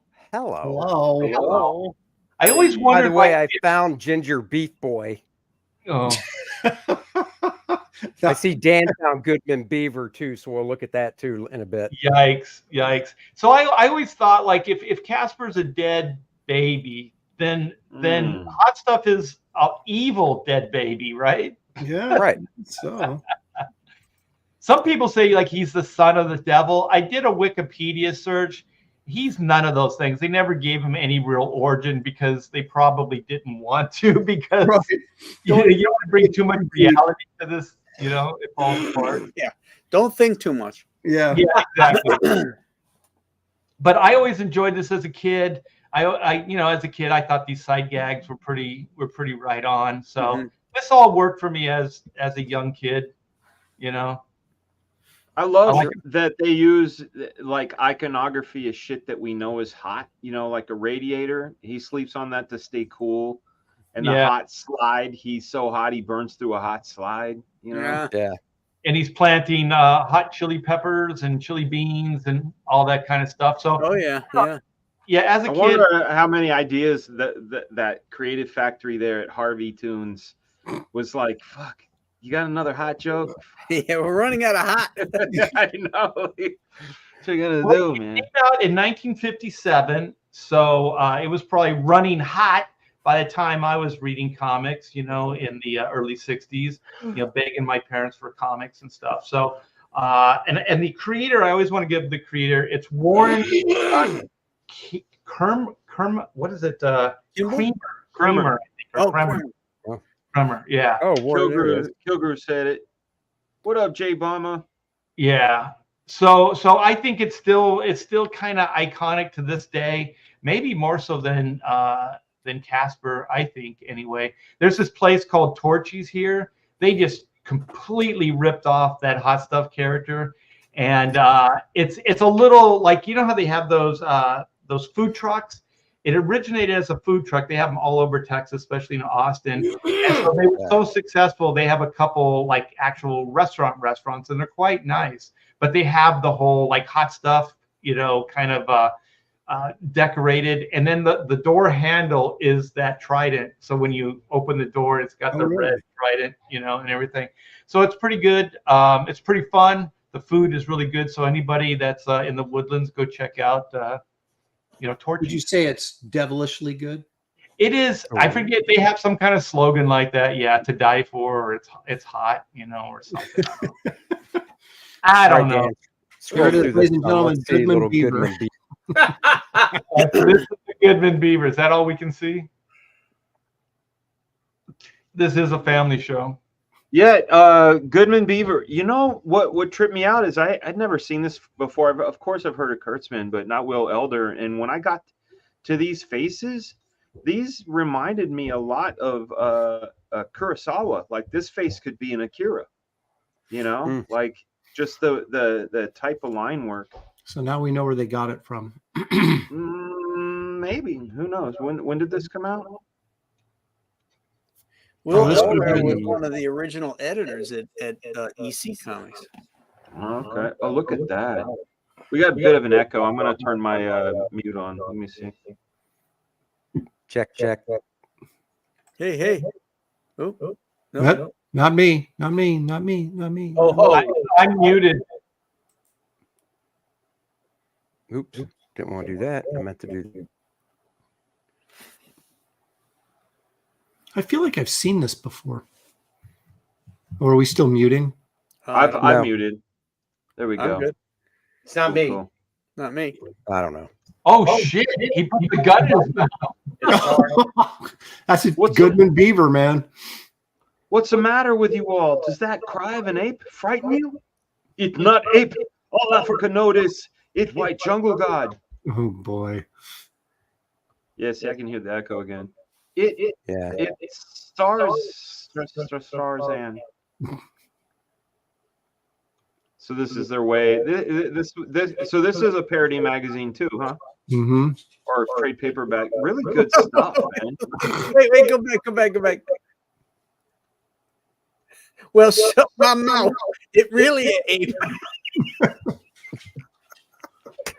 Oh my gosh, this is so bad. No, we're in trouble.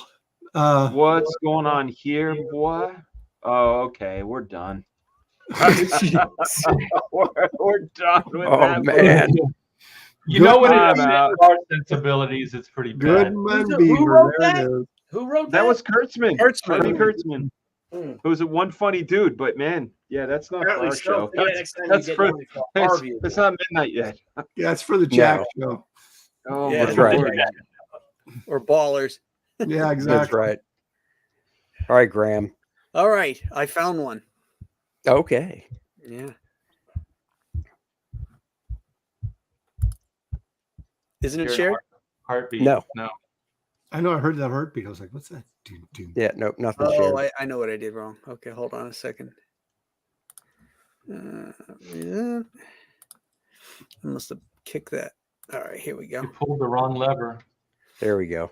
There we go. Jack Cole's. Oh yeah. Yeah, there you go. Yeah. This is a great. I mean, look at the faces here. You know. Yeah. There's no dead babies in that though. Look at the inking, and this is 1940s. Look how nice that inking is. Yeah. Yeah. Yeah. This is all Cole. This is all Jack Cole. Yeah. Look at the faces on the cops, Mm-hmm. and look at the What is body it? language. And Here. after Look at this guy. after Jack Cole died, did anybody do Plastic Man before DC started it again or no? You know what I mean? No, I don't think so. Well, they had Yeah, 'cause other. I know artists Gil Kane that were took working on Gil it. Kane did issue 1 when Yeah. DC started it again. Who came first? Because going back one page, there was a hand pointing at a newspaper, and I was noticing the shadow from the thumb. And it was the page before this one. That one. think it was Okay, that down at that last panel, you see that little shadow there. On the paper. Yes. This no, not on the paper. On his actual knuckle, like down this part. Oh, of his yeah. hand. Yeah. That reminds me of Eisner. Like there's like Yes. Will Eisnerism. Well, they worked in the same studio. Oh This- yeah, Jack Yeah. Cole. Oh, Yeah, Quality Jack okay. Cole Because picked up stuff. Hang on a from second. Eisner. Quality Comics published these, and they Eisner Studios fed them all their stuff. So they had like Jack Cole, Lou Fine, Reed Crandall. All those Yeah. guys were in that studio together. I didn't know that Jack Cole was part of that. I knew about Lou Fine, but not Yep. this is great. Yeah, because I Yeah, see look at Eisnerism all over this. He Yeah. look at these last 4 panels here. His body goes out, tackles him, and then the legs follow behind him like It keeps like a, stretching, yeah. Yeah. like a slinky. Oh, and by the So way, you good. guys listening, great. it's not Jack Hole, it's Jack Cole. Nice. These were great. Or man. with the C. How does he spell his name? Is it C? C-O-L? Yeah, it's with the C. Yeah. Those, Look at that character last drawing, panel, man. Yeah, all the gestures and just That that last yeah. panel, man. God. It's so slick too. It's so well done. Yeah. Now this is one of my favorite pages. Look at this. He gets busted. Look at the face on this guy. Yeah. People they let into fights nowadays. That goof's busted the ropes. That's funny. I could have sworn it was busted. You know, then he knocks him out of the ring, and here's What? Plaza's arm What? just zips around him. What issue is this from? Is this from Plastic Raven Man Ball? number 3. Oh, okay. So this was what you said the 40s? Yeah, early 40s. Yeah, it's Golden Age stuff. You know what? That second panel right there with the arm going while the guy is yelling. Yeah. My wife loves that type of humor. Like, outside the window, Mhm. somebody's running from Right. a lion or something, like things are just kind of happening behind the character. Right. She loves that stuff. She But would look- love that Look second at the panel. gesture here. I mean, look at the hand, how it's kind of clawed up.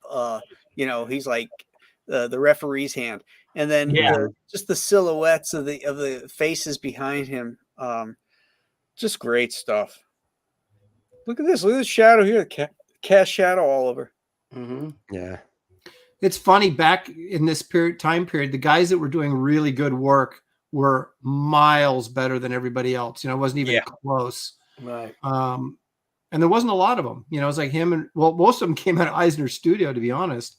Reed Crandall did great work. Yeah. Really good work. Over at Fawcett, you had CC Beck, That's true. Mhm. And who did Captain Marvel Jr.? Mac Rayboy. Mac Rayboy, His stuff was great. Kurt Schaffenberger. Yeah. Yep. Yeah. So Yeah. that's my Well, that's good stuff. yeah, I love Plastic. I love Jack Cole. And the writing is so great. Cole wrote it too, and nobody's ever been able to touch Plastic Man since Cole died. Well, it's his baby, man. Yeah. Well, you know, the thing is what DC did wrong with like Captain Marvel, Plastic Man, you know, some of those titles is try to incorporate them into the universe. Yes. Because Right. those characters do not function in the DC universe at all. So it killed everything that was special about Captain Marvel, Shazam, and Plastic Man. Yeah. It didn't work at all. Yeah, they would argue that's the only way they had a chance to make any money with them, those, and to incorporate them into the DCU. So they weren't looking at it from a creative standpoint, obviously. It's weird though, like Shazam or Captain Marvel at one time was outselling Superman. So it's like it seemed like could have, you know, done well with that. It was sold every other week too. 1 million copies every other week. That's 2 million copies a month. Yep. DC spent 12 years suing them over copyright. Yeah. And they finally won the suit, but the court ruled that they hadn't even that they hadn't protected Superman enough to keep. It was a weird ruling because they said, yeah, this is copyright infringement, but you didn't do enough on your end to protect the copyright. So therefore DC didn't get it. Yeah. And the problem was the sales, they drained Fawcett by this constant lawsuit, which was kind of their real goal anyway. And then sales just by the 50s were dropping so much that Fawcett just quit publishing because it wasn't worth it. Yeah, it was during the hearings too about comics because it was 1953. Yeah, and you know, so comic sales were in the crapper anyway, and then Fawcett had a million other things they were publishing, and they just decided to end it. Right. Yeah, I just think like Captain Marvel, Shazam should stay like bringing it into the universe, and even like the movies. It's like a more cynical like take on the world, on the character and everything. And I just think it falls apart. I mean, you got a talking worm and Mr. Mind is the greatest. Yeah, you know what? Keep the humor, man. Keep it like simple. It's whimsy is what made Captain Marvel so great. The whimsy. Yeah, and it deals with magic and all that stuff. So just keep it fun. You know, I wanted to say kid friendly, but you know, not necessarily kid friendly. Just fun. Yeah. Yeah. I also liked when Captain Marvel had that machine gun and he was blowing down the Arabs. Who needs superpowers when you got a machine gun? Yeah. Then when he's done, he picks the machine gun up and throws it out. Yeah, it just shows you Hollywood never had a good handle on comic book properties. No. Yeah, that's right. I know that one was better. Yeah. Throwing guys off bridges. They couldn't make him fly or do anything super heroic. So the only thing that they could do visually is give him a gun. Right. All right, Tooch. Anything? You got nothing. No, I got okay. You don't need anything, Billy. You hit it out of the. You're just here. I got the witty banter. He always says he's got nothing, but he's always got some. I got something. If he doesn't have anything. What do you got, Aaron? Well, this is kind of a throwback against what Graham said earlier. Yeah. See, I figured you'd bring this up. I loved these as a kid. Now, as an adult, you could read them. They're probably just corny, but I do have them all in near mint condition, by the way. But anyway, I love this book. In case anybody needed to know. Yeah, right. This, what they would do was they had the regular Marvel artists, you know, the bullpen artists, would do superhero parodies in this book. And Gene Colan, his cartoony parodies in here are fantastic. In fact, I like them better than his regular superhero stuff. Kirby did some stuff. Huh? Can you pull some? I got to find it real quick. Let me see if I have it. What is it? Not Brand Eck? Yeah. Yeah. It said, well, who says a comic book has to be good? Not Brand Eck. It's like a like that kind of a sound effect. That's what they used to call DC. Oh, is it really? Yeah, Oh, is that so? That's the joke. yeah. Brand Eck or I Eck? got it. I got them all too. Yeah, I All found right, them. bring up some of that Gene Colan stuff. It's great. All right. Which issue? The Kirby stuff is great too. Yeah, Look at Kirby this. stuff. I was going to say Kirby stuff. There's a Captain America. Try issue number 3. Number 3. Got it up. Because that has a Charlie America story in it by Kirby that's really cool. And I don't. Oh, okay. I see it now. Soar, son yeah, of the Mighty Soar. Yeah, and the Incredible Bulk. I think Marie Severin did that. Yeah, Marie Severin did that cover. Charlie America. Yeah, Marie Severin did the bulk one too. Yeah, there's Jack Kirby. Look at that. That's great. Yeah, this is really cool. A lot Yeah, more they did playful. a Yeah, there you trade go. Severin. paperback a while ago, but I Now don't go think by. it's cheap. LBJ was there. Looked like the monkeys or something. Look at that Marie Severin. I love that. I had her draw the Incredible Bulk for me at a con when I met her. So I've got a Marie Severin Incredible Bulk sketch. She did. Okay, so it's issue 4. Was it 4 that has the has- Avengers story in it? That or has has Gene Colan in it. It's number 4. All right. It is up. Oh Gene man, Colan. look at it. Yeah, I'm with you on that already, Aaron. Look at the girls. Oh, Those wow. are great. Yeah, and Super it just- playful. Yeah, it's very fun. His expressions and everything, and it's not too far removed from what he normally Look at his does. little horns.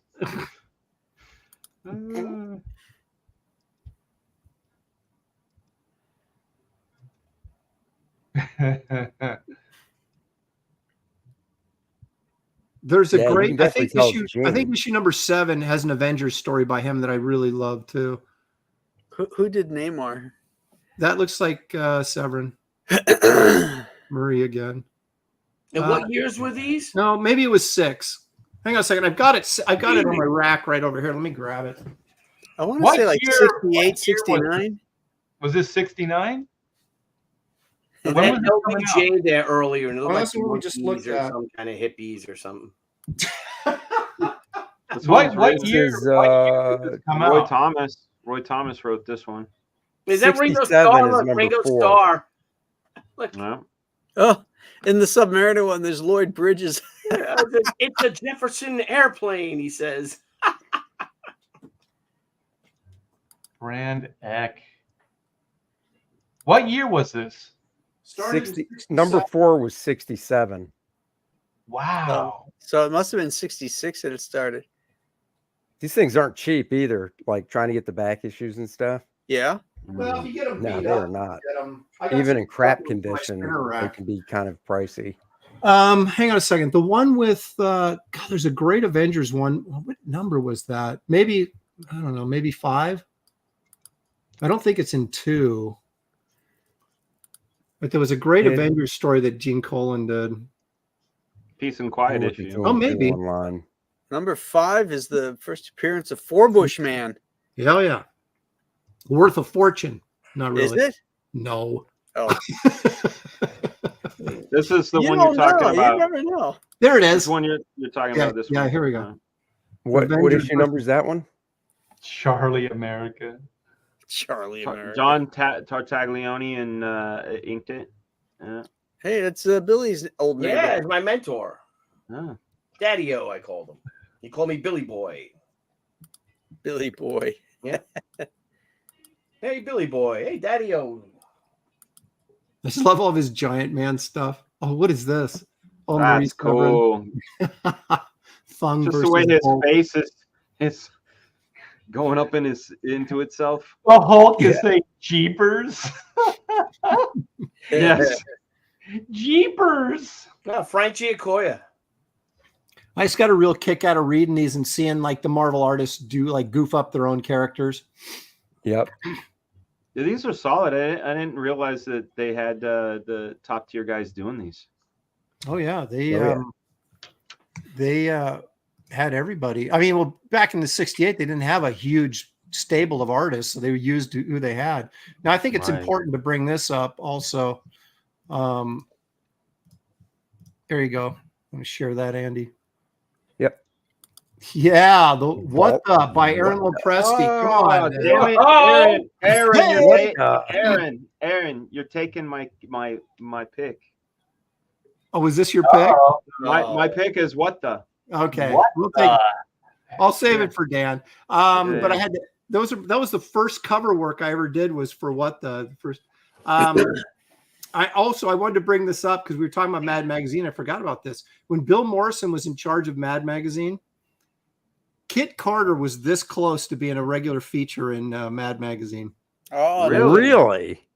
Yeah. In fact, we were going to do it, but then it was like, it was shortly after we had this conversation that they started like ending Mad Magazine and clearing everybody out.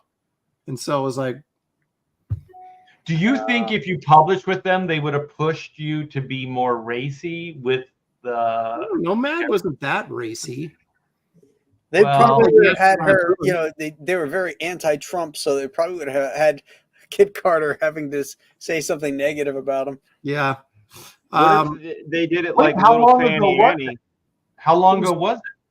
It was obviously it was pre-COVID, so it would have been. It was just when did they shut down Mad Magazine? I mean, it was right before that. Oh, so you're talking recent. I thought maybe you had like earlier incarnations of Kit Carter. No, what happened? A bunch of people at a couple people at DC talked to me and said, "Don't do it, don't do it." You realize that DC will own your character if you do it. But I was like, when am I ever going to do it? You know, Right now? Yeah, right now now. you are. Yeah. But, so it came really, really close. To You could have done little Kitty Carter like little Fanny Annie. there you go. Little Kitty Carter. Yeah. Little, I like little that. saucy, yeah. So anyway, all right, over to you, Fraga. So Billy's Fraga. really skipping? I have one, but it's an it's a book. It's Up to you. yeah. It's Are you sure you want to show it, Billy? Can it possibly live up to your first one? Yeah, it's yeah, good you- stuff. It's check it out. It's called Secret Asian Man. Oh. So, Okay, again, who have not we offended? Who haven't we offended right. yet? Well, on hey, this show? the guy's Japanese who does it. Okay. Oh, that's fine. What was that movie? They Call Me Bruce. Yeah, I love that movie. They Call Me Bruce is awesome. Yeah. And what is They the joke? still I call me remember Bruce.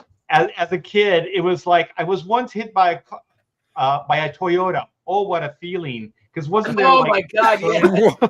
tagline was like Toyota. Oh, what a feeling! Did you guys ever see Kentucky Fried Movie? Yeah. Yes. A fistful of yen. That Yes. whole thing. Remember that? Well, that And was- what else was they called me Bruce? He goes, "Look in my eyes. I'm an Oriental." Like, that's the. Oh, I know Kung Fu. They call me Bruce, right? Yeah. Remember at one point he's looking in the mirror and he just goes, he's looking at the Bruce Lee picture. And he's like, he just. yeah, trying to make the Bruce Lee face. Yeah. They Oh call my me Oh, Bruce. jeez. They couldn't make that. All right. So who am I waiting for here? Fraga? Tooch? Who? What's going on? Nah, you guys go. It's Oh, we're not okay. going to get the secret Asian man. yeah. It's, I was waiting for it, but maybe he got into it and went, yeah, maybe well, not. don't sort of You know, find like this if I newer dug one. deeper into Booty Getter or whatever that was it Goodman Beaver? That was it. Goodman Beaver. Goodman Goodman Beaver. If I had dug deeper into that book, I probably wouldn't have shown it. You went deep enough, man. We saw more than we should have. That's what I'm saying. I'm just saying it pushed the boundaries. Anything with Beaver in it, you know, is going to be bad. Justin Yeah. Bieber. Oh, that poor kid. Can I add it? Yeah, please do. It's what the surprise. Oh, And we Where'd had that come from? none other. This was from Marvel. This was. I liked what the. So did I. Really good stuff. I remember what really got me again was probably the same thing that got you with the Not Brand Ek, which was That's seeing- John Byrne. Yeah, exactly. Yeah. Byrne did a lot of those Exactly. covers. That's where I was thinking. Yeah. Exactly. So That's this Burning is by Ordway. yeah. Yeah. This got me into it because I was like, that's John Byrne doing humor. That's hilarious. Yeah. So I definitely got this. I bought every issue. That the quality on some were better than others. but this was sort of a return to the not brand Eck, which I'm trying to remember which. If you go to issue, there's Severin. If you go to issue, was it 4? Was my first. There we go. No, it was. Hang on a second. It was the one with the Burn Forbish Man cover. Was my first. No, that's not it. This It one. has the Burn. That's 6. right. We've talked about that. What a good cover too. Yeah, there it That is. one. That's the first work that I got published. Second that I got published in Marvel was this issue. There it is. See, here we go. Here we go. There we go. There we go. So this is our very own Aaron Lepresti, and you did That's the inks great. on this too. Yeah. Was this brush? What are Oh, you you using wrote in it here? too, A huh? little heavy-handed, but I was still learning. You did everything on this then. Yeah, I Yeah. didn't color it, but I did everything else. Yeah. What were you doing before this? I did one issue of one story in Marvel Comics Presents, and then I started doing What was the character? Spider-Man. Nice. This is good stuff, Aaron. Yeah, Yeah, that's good. it's weird seeing some Dale Bagana. Keown's in. Look at Dale. This is Dale's first work too. Is in here. Is it? Yeah, right. Yeah, keep going. Go forward. I didn't know. This is Dale right here. Yeah, right there. Yeah. Wow, with Harry Candelario. Good You old can Harry. see Campbell. Dale-isms in there. Yeah. Oh, big time. Ah, His Mephisto in this is great. yeah, the lankiness. There he is. Look at that face. That is so Dale. Great That's Wonder Man. Yeah. So what? Yeah. What though was kind of the return? Go back to the cover real quick of this that issue.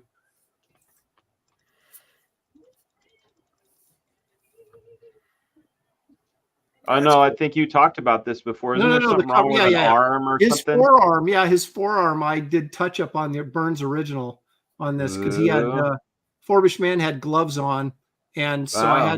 I had to white out the glove and then Do this right here. yep. Well, on the big muscular forearm right there, where it's holding the gun, Yeah. like those. Oh, these. the thing on his wrist there, and then his forearm Yeah. is me. That's Nice. rad. So I didn't get to sign it though. Don't let No. Vern know that. Don't let him know. I did it right outside Terry Cavanaugh's office. Terry Cavanaugh had it, and he goes, "I got to get this thing fixed." I go, "Give it to me, I'll fix it." And he's like, "Can you?" And I said, "Yeah." So I sat right out of his office I said, "Just give me a brush and some ink, and I'll fix it." I So he can't did. remember what issue it was, but one of the issues is Burn Ink by Austin. There's a lot of Yeah. good Hillary Bartis stuff in here too. That is my guy I want to give flowers to because Art brought up our pal Bill Ray. Hillary Barta, one of those other guys that just knocks it out of the park with art. His funny stuff is good, but it's solid. Yeah. You could sculpt this stuff and it would hold up. It's just so good. Another one of those guys, fantastic inker as well. A lot of people don't know he inked the first couple issues of Rob Liefeld's New Mutants. Yep. Yes, he did. What a weird team up, right? Didn't he ink Mark Silvestri for a while too? Yep. Chicago. He is Chicago. You connection. can clearly see the wood and Mhm. like Bill Elder influences on. I his, love the proportions too, though. Mhm. They're hilarious. It's great stuff. The best stuff in those comics were Hillary's Oh, stuff. that's great. Oh, that Conan is freaking genius. Isn't that great? Can you blow that up? Can you make it bigger? Yeah. Did they do a I'll whole make it issue bigger. with them? If Or you just part of blow the on issue? it or tickle it a little, it'll get bigger. It'll get bigger. Yeah. Oh, I want that as a poster. That is so good. Who is that? Finds through. It's Hillary. It's Sarah G. inked by Barta. So Hillary did the ink work on it. You can tell, but it's somebody else on the other underdrawing. Somebody named Oh, that is hilarious. Sergey. Never heard of him. No. Wonderful. This is so good too, man.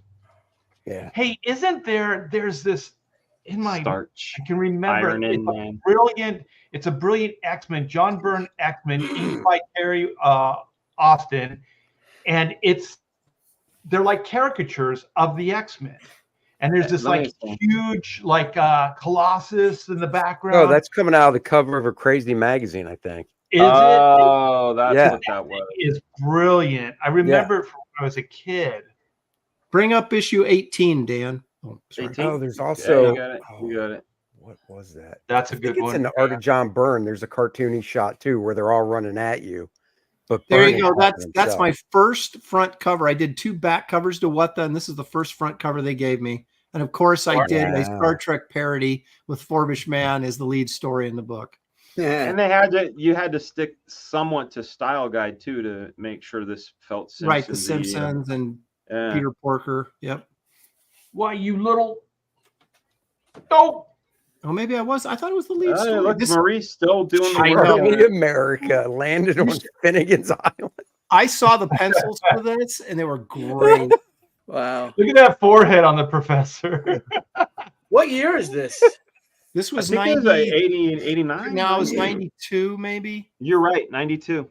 Wow. Oh my God. You've been putting in that work. 92. This is great. This is the best story in here. Next to my Star Trek parody, of course. Oh, of course. No, I'm kidding. This is way better. Boo, boo, boo. Oh my God, look at that Cap. Hoagie Space Bear. Maybe that was the last story in here. I knew it was the first or the last one. There you go. Is No, that that's you? not you. No, Oh it's no, not it's me. not you. Oh, that's you. No, still not me. Oh, That's you. I'm in here Aaron someplace. Ock. That's you. That's you. There it is. Nope. Star Trek. There it is. There it is. Trash. It's the PG-13. Mhm. Look at that. You just had him smashing a Santa Claus, man. Yeah, Did you Duck write Dodgers this? is down there. Is he? Oh, yeah. In this 27th. I actually colored this too. Look at you. Ow, Oh, you had to Already- code it? Storm. Or Yeah, Did you have to Bro. do the Did you have to do the Yes. codes? This is the first and last thing I ever colored. It like was so much work. I was like, how did people $20 a page or whatever we're getting paid? I was like, took me forever to color it. This is like 8 pages. And it took me like a week to color it. It's the It's because coding, you had to do right? the codes, right? Yeah. Yeah. F that. No, I colored Nice one work, cover man. of mine on Quasar, and I did the codes, and I was like, oh, I showed this to Michael Golden. He said, just based on that Kirk drawing alone, I could get you some Star Trek work if you want it. Nice. Never materialized though for some reason. Oh. Just like Michael Gold. Do you see Michael Golden that collected edition is nominated for an Eisner?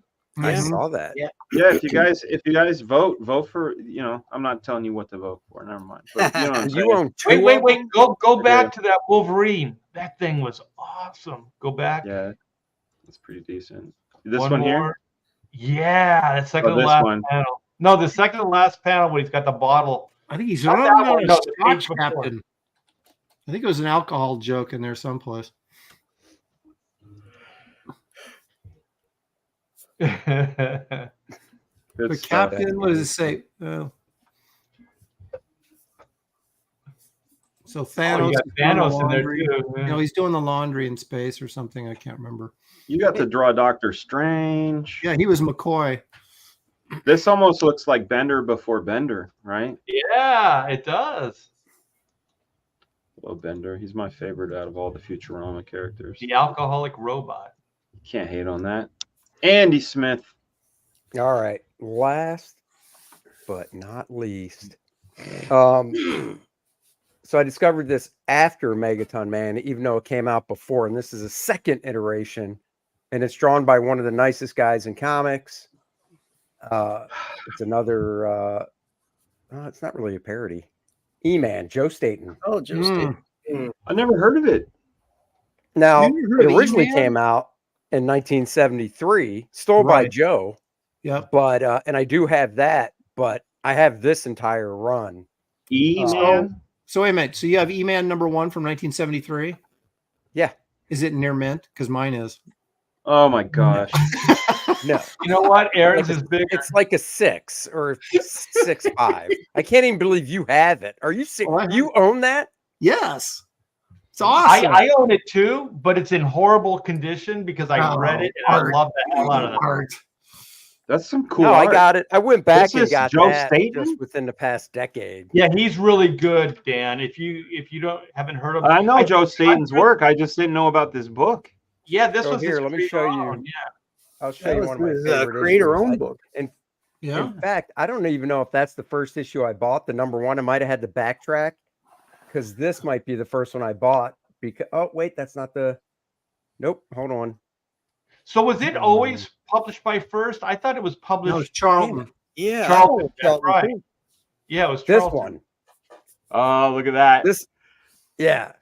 This I think is the one I bought first. And then I went back and got, 2 and 1 because this is just number 3. Because I was like, what the heck is that?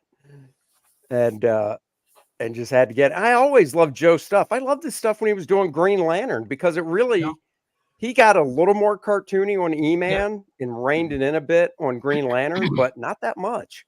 Didn't he do a Huntress or the origin of Huntress, like her first appearance? You are correct, sir. And that was like Batman Yeah, Family. Bob Layton inked it. Yeah. Yeah. Yeah, he did he's just done so much stuff, but yeah. I can't believe Dan's never heard of this. I've never heard of it. Look at that profile, That's the first crazy. panel. That's awesome. That's great. Graham, Yeah. you were at that Dallas show with me, weren't you, like 5 or 6 years ago? Yeah. You went to dinner then. Joe Staten was there, right? And his wife? Weren't they there for that? I don't remember Joe and Hillary being there, but they could have been. Who Keith Pollard, was that the one that Keith Pollard was at too? Were you at that one? Yeah. Yeah, 'cause I'm sure Larry Staten was Stroman there. and Dennis Cowan. Yeah, I'm sure Staten was at that show. Maybe I'm mistaken, but I thought he was. No, he could have been. Wow, these layouts are really good. Yeah. It's fantastic. Fantastic. I thought this stuff was just great as a kid. Yeah, I like his more cartoonish stuff. I really, really like. I think it's the best And then- stuff he's done. Like, I think E-Man is his best work. Yes, I'm I getting agree. it. I'm getting it right now, guys. And then they brought it back and did some in I think the latest one was maybe in the 2000s. I know there were some in the 90s as well. So there's been other new stories. This is another one I've got pretty much every one. How many were in that first Charlton run, Aaron, from 73? I don't think there went much more than like 7 or 8 issues. I don't think. Don't quote me on that, but it was short. But yeah, Fraga, you got to get the Charlton stuff first, and then the first stuff. I'm taking a You look. get first, second, Charlton first, second. That's right. Yeah, it says this one I found is what do you call it? E-Man, the early years, 1973-75 from Charlton. go. It says That's it. 10 issues. 10. Oh, okay. Yeah. That's something else they've never collected that I know of. Well, he'd have to do it. He owns it, right? I guess. Wait, him is and, Joe Staten still alive? Yeah. Yeah. I didn't know that. Yes, He I fine. think did he's it, officially he retired. did He stopped Garden doing. State. He stopped doing Dick Tracy, didn't he? Yeah. He should do a crowdfund for this E-Man stuff. That'd be great. I think Staten's going to be at Garden State. That's He is. awesome. He's going to be at Heroes Con as well. And then Gotta is say Cootie hello. still alive? The guy that created this with him? Because wasn't it both of those guys? Nick Cuddy? Cuddy. That's it. Yeah, Yeah. I don't know. Is he still alive? No, Oh, he okay. died. So then it's just Joe. So yeah. So this is this. Oh my God! There you go. Look at those last panels. Oh my God. Billy, quit doing stuff like that, man. Can you get us in trouble? Wait a minute here. Oh, and then I love that. You got That Jim John Shooter. I think that's Burn. Oh, that is genius, cropping him out like that because he's tall. Yep. Stanley. And one of the others just like talking heads, or they're like a wig. What are those? And this is King, still Rascally, and Sturdy. It is this says. still E-Man? Yeah. Yeah. Nice. It's the X-Men takeoff issue with Dark Phoenix or whatever Yeah, they call man. it. Oh, Dark I'm Albatross. excited, man. I love our show. I love our show so much. I learn something every week. I do. I know. I love it when Dan learns stuff. It's great. It is. Some great Yeah, this stuff is cartooning in just- here, man. I'm telling you. Hey, go back to the page before that. See that guy with the long nose right there? Wait, go back. That's Is that Stan. Oh, yeah, Stan? there it is, right there, like the fourth panel. We used to call Oh, that yeah. a dick. We used to call that a dick nose. Yes, we did. Yeah, That dude's got a dick nose. sure does. So That was yeah, for you. That was So- for you, Aaron. Huh? You tuned out. No, it made me think of Greg Wright when he was an editor at Marvel, Yeah. yeah. and I went into his office. He had like people would draw. Everybody that would artists would draw pictures of him with this humongous dick nose, and so he had these pictures all over him Oh, hanging on the no. wall of his office. It's true. Wow. Oh man, what a good sport. So there you go. I always have to finish the issue. Oh, that's it. An email and You always finish. Letters column. Did you Yeah. send in a letter? Did you Ads. send in a Oh, letter, that's Andy? nice. Is that Mike That's Grell? Sable. Yep. John Sadel, yeah. Freelance. No, that was Yeah. what was that one called? It was a space Oh, that was a Star Slayer. star player. Mm. oh The yeah. Slayer.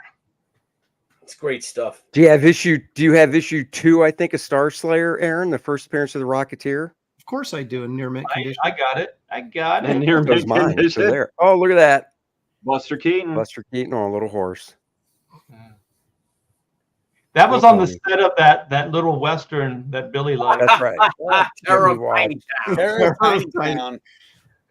Hey, I think who asked me about Star Slayer? Was that Andy? Was that you? Yeah. I think just- isn't Destroyer Duck a first appearance in one of those backup story? One of those Kirby's Destroyer Duck, wasn't there a first appearance of that in like one of those Star Slayer too? I will have to go check now. It was in maybe. something. Yeah, it was I something. always weird thought with me. Star Slayer was Pacific. What was Mike Grill's? Oh, it was? Okay. Because that looked like a first ad. Well, John Sable Yeah, was but I first, think- wasn't it? I think But didn't Star it- Slayer didn't was after Pacific, Pacific go right? down, the stuff go over to first. That's true. It did. First picked up all Pacific stuff when they went under. Yeah. Yeah. That's what I thought. Hey, Andy, Well, can I there do you go. a runner-up real quick? Sure, of course. Yeah, this is my mentor. I gotta do this. Won't take long. No, that's good. But this is Normal Man by Jim Valentino. Oh Valentino, yeah, Normal Man. Good stuff. Good Yeah. stuff. So this was Aardvark Vanheim. So he was publishing with the Cerebus People. Yeah. So I met Jim around this time, a little after this. So Normal Man, if you guys don't know, he's a normal guy that goes to a superhero world. So he's Yep. the only normal person in a superhero universe. So there's Captain Everything, a sophisticated lady, and of course Normal Man. So it's kind of like all that stuff like we were talking about, where they're like parody different comic books, different characters and stuff like that. This is obviously American Flag. Yeah, Howard Chaykin. So just fun stuff. I thought it was always pretty smart. Here's a 40th anniversary of Normal Man. Oh, nice. Superman. Was that Superman and Spider-Man? Is that what it was? Yeah. Yeah. And then, it's like just kind of a Superman type of thing. So I think this is it's either the first cover or just like he redid the first cover, because I think the first cover is something like this with the Superman kind of thing. But anyways, Jim was a great mentor. Normal Man was a lot of fun. I liked Captain Fury, or it was Captain Furry, who was kind of like Nick Fury kind of character. So there was all kinds of like just fun stuff going on there. So if you guys haven't heard, go check out some Normal Man. It's a lot of fun, and there's a lot of issues there too. And I think in one of the collected books, he gave me credit, because I think I believe I just kind of assisted no credit on some of that stuff when he had deadline binds, and that was before I even broke into the business. So I helped out with some of those Normal Man books. I've got a Destroyer Duck update. So it was Gru the Wanderer that appeared as a backup in Destroyer Duck #1. Okay. Oh, So there we go. That's how that all fits together in a weird way. Yeah. And Megaton Man did a team up with Normal Man that was at Image, I think. That's right. That's right. Yeah. Yeah.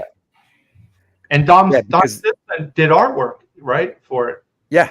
Yeah. Yeah. Don drew the Megaton Man stuff. I assume Jim did the Normal Man stuff. Right. Yeah. And and they ripped the cover of Superman Muhammad Ali, if I remember right. That's funny. Yeah. Yeah. Yeah. So yeah, it was. I love that stuff. Well, that was a fun show, and we're going on 2:45. So we will we'll go around the horn once. Art Thibert, you're first. All right. Well, you guys, I have a sign-up page for this book right here, Oodles of Doodles and other stuff too. This book is done. I got the files. It's ready to go.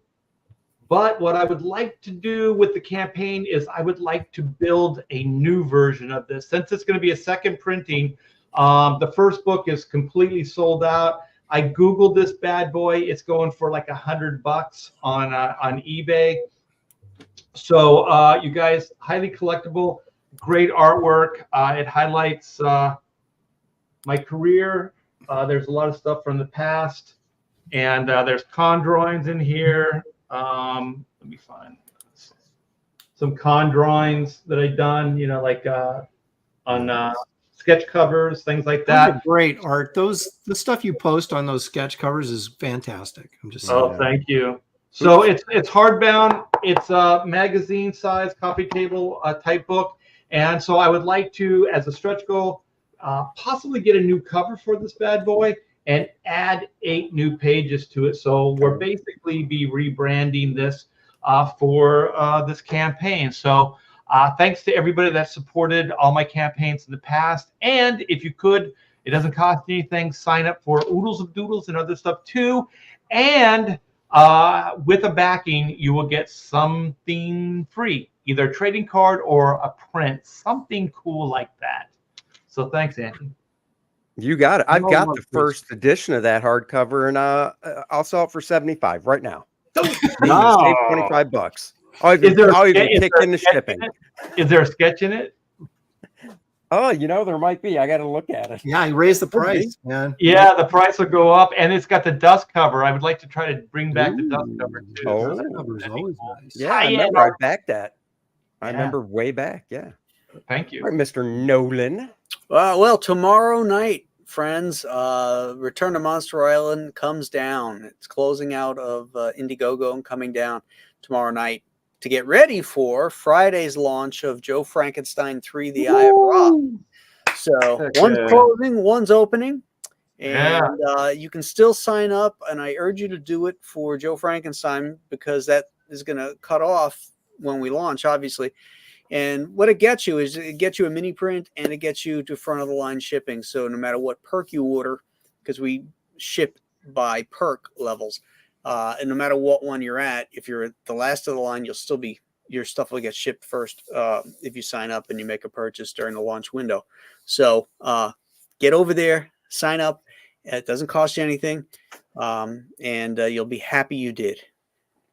I signed up. Yeah, baby. Then you get a real quick. Kino reviews, $1.99. Andy and Fraga, what's your drinking of choice?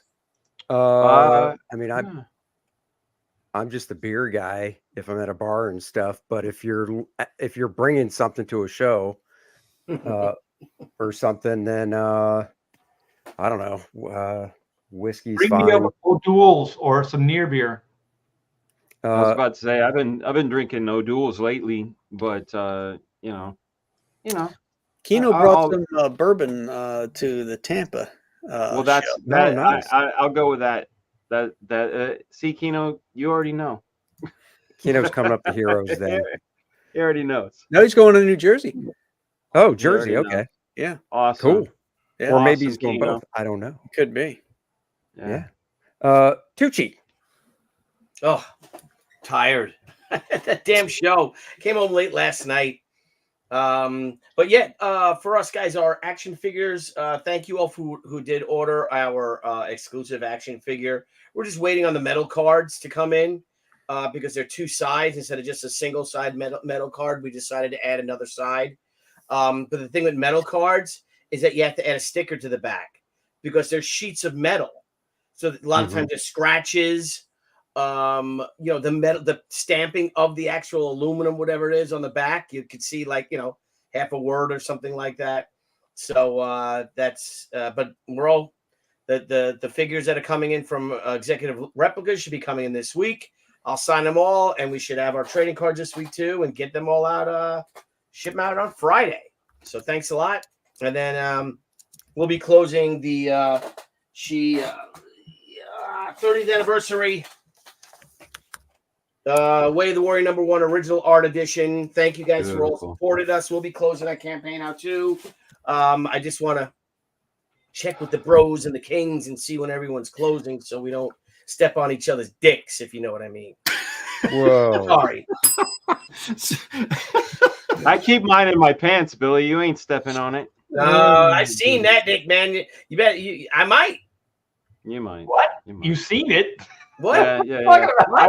It was a Halloween thing. I was dressed as a elephant from the. I thought you guys went to college together, and it was just like you were in your experimental phase. Oh, come on. That was a different thing, man. Yeah, sword fights and Bend over and cough. paint.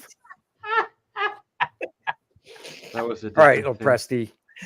Who's is bigger? I got nothing to say. Oh boy. No, if you want to, if you want to get a taste of Oh. the comic, Why would you say that? you want to get a taste of the comic that was almost in Mad Magazine, back Kit Carter Planet Doom graphic novel. I'm on page 60 right now of 64. So we're almost at least through with the production part of the show, and then we'll see how long it takes to get through post-production. But we're closing in on it. So back it if you haven't. And those of you who have, thank you very much. Yeah. It's a great looking book, Aaron. It looks fantastic. Thank you. As always, we have Black Flag. Tomorrow, I'm going into tomorrow morning, in fact, and not quite a couple hours. I have to be at the hospital at 5:30 a.m. for what they call an anterior cervical discectomy and fusion. So if you guys want to look that up, ACDF, getting it on 3 levels. Be coming out of that bad boy better than ever. Looking forward to coming out of it, and appreciate everybody's kind comments and everything on the campaign. Please say some prayers for Dan. So the Dude, yeah, the procedure starts at 7:30 a.m. Eastern. So I get there at 5:30, and they're supposed to put the sauce in me at 7:30, and then they say 3 hours. 3 hours. Oh, 3-hour procedure. Yeah. Are you supposed to go home tomorrow, or you don't know yet? No, they.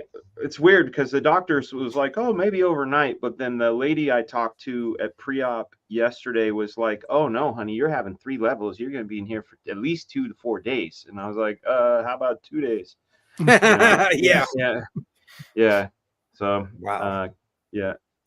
Well, are they going to be? Is it your upper? Like the neck? Yeah. It's so you're going to be isolated. So you're going to have one of those collars and shit, right? No, if all goes well, I won't. They're going in through the right side of my neck, so they're going to slice right here. They're gonna pull the esophagus and other stuff out of the way. Go into the what is it? C4, 5, 5, 6, and 6, 7. They go in between. They take out any bad disc material. Then they replace it with cadaver. Then they go in through the top of the vertebrae, and they bore out the stenosis that's happening. And then they go to the outside, and they burnish off all of the arthritic bone spurs. They're doing that on 7. But I thought 6, you said you're 5, getting 4. it fused. I thought you. It is. So at the end. Well, then why are they dealing with the joint? Because usually a fusion is like they fuse the joint. That's what they're doing. Look it up. It's called an anterior cervical discectomy and fusion. Because my my back is fused and it doesn't move. Oh, this is gonna move, but it's right on the here. We could watch a video. Let me. No, pull it up. it's okay. It's okay. Hey, don't close me I on. don't know the science of it. All I know is that it's one. I thought it was going to be 3 plates with 4 screws each, but it's going to be one big plate with 8 screws, so 2 at each Oh, wow. level. So is that that's- the fusion part? So they're not That's doing the like a fusion bone part. fusion. Okay. No. So no, yeah, that's if the fusion it's part. if it's like a plate and screws and stuff, yeah, you'll be able to walk out of there. Yeah. Fusion's Yeah. like bone You fusion, might have a cone of shame on. No. so you can't lick yourself. Yeah. I right. keep on licking yourself. You know, the Man. hard part, Dan, is with the tattoos on your neck. Have you ever seen a comic when it's off? I know. right If so the pages don't line up? You're gonna have a I'm scar gonna- on you there. know You what? better hope When- that when- doctor's when going to I- be like, God damn it, I got to stitch this right now. If I'm able to next week on Art Show, like if I'm back in the saddle, I'll show you guys what the scar looks like. I'm hoping, because they said it's going to be on the right side, so that's right through the mushrooms. You know what I mean? Oh, So dude, they're not gonna- through the shrooms. They're going to It'll be do my off shrooms just a man. little bit. Yeah, it would be. Yeah, it's a fun story. Why You know did what's so weird is like the spine is right on the back. They don't even have to go that deep into it. And also there's a freaking artery right here. No, dude. They told me that there's more when they do Probably the nerves. the T and the L. They have to go through the back, but when they do the C, which is what I'm doing, they go through the front because there's Yep. more muscles that they have to go through. There's only one muscle here that they pull aside versus Right. having to pull several muscles. And apart. muscle trauma takes a while too. Nerve That's takes right. the longest time to heal, and then muscle. Yeah, But Shelly anyway, had- Andy, Shelly what do you had got? Andy, what do you got? Yeah. Oh, yeah, Go, that's Andy. right. KOR-DRATH, The Awakening, live. Now, go check it out. Go back it. Cross 45K last night or during the day. Picked up like 10, 12 backers. Congrats, dude. Congrats. Thank you. So go check it out. Links for everybody's stuff is in the description below. It's because of you guys and your support that allow us to do this stuff, and we thank you so much for it. Absolutely. So yeah, go check that stuff out. And next week, Art to Bear's channel, it'll be on. This So- guy, yeah. I want to do Almost Famous. I think we did something like this, but I want to do Almost Famous again and get, like people that were right on the cusp of being big, you know? Me. Oh, That'd be guys me. that almost broke through. Yeah. that'd be me. Okay. What a always downer wanna- show. What a downer show, man. That All right. Well, tomorrow, I'm Grant's doing his staring at closeout. the Tomorrow on the Dennis. So at least you're remembering them, and we'll be remembering them, That's right. as like yeah. brilliant talents that just Yeah. got glossed over. Yeah. That's good. All right. That's good Tomorrow on show. the Dennis and Andy show, Dennis is out of town. I'm doing a special cross-gen show. Aaron's going to be on it. Chuck Dixon, Rob Hunter, Sergio Cariello. And we're going to reminisce about cross-generation talented comics, guy. working there, and have a little bit of fun at 3 o'clock. And we'll roll that for like an hour. So join us then right here. And that is it. Everybody have a good night. And thank you for joining. Bye-bye, everybody. Night, guys.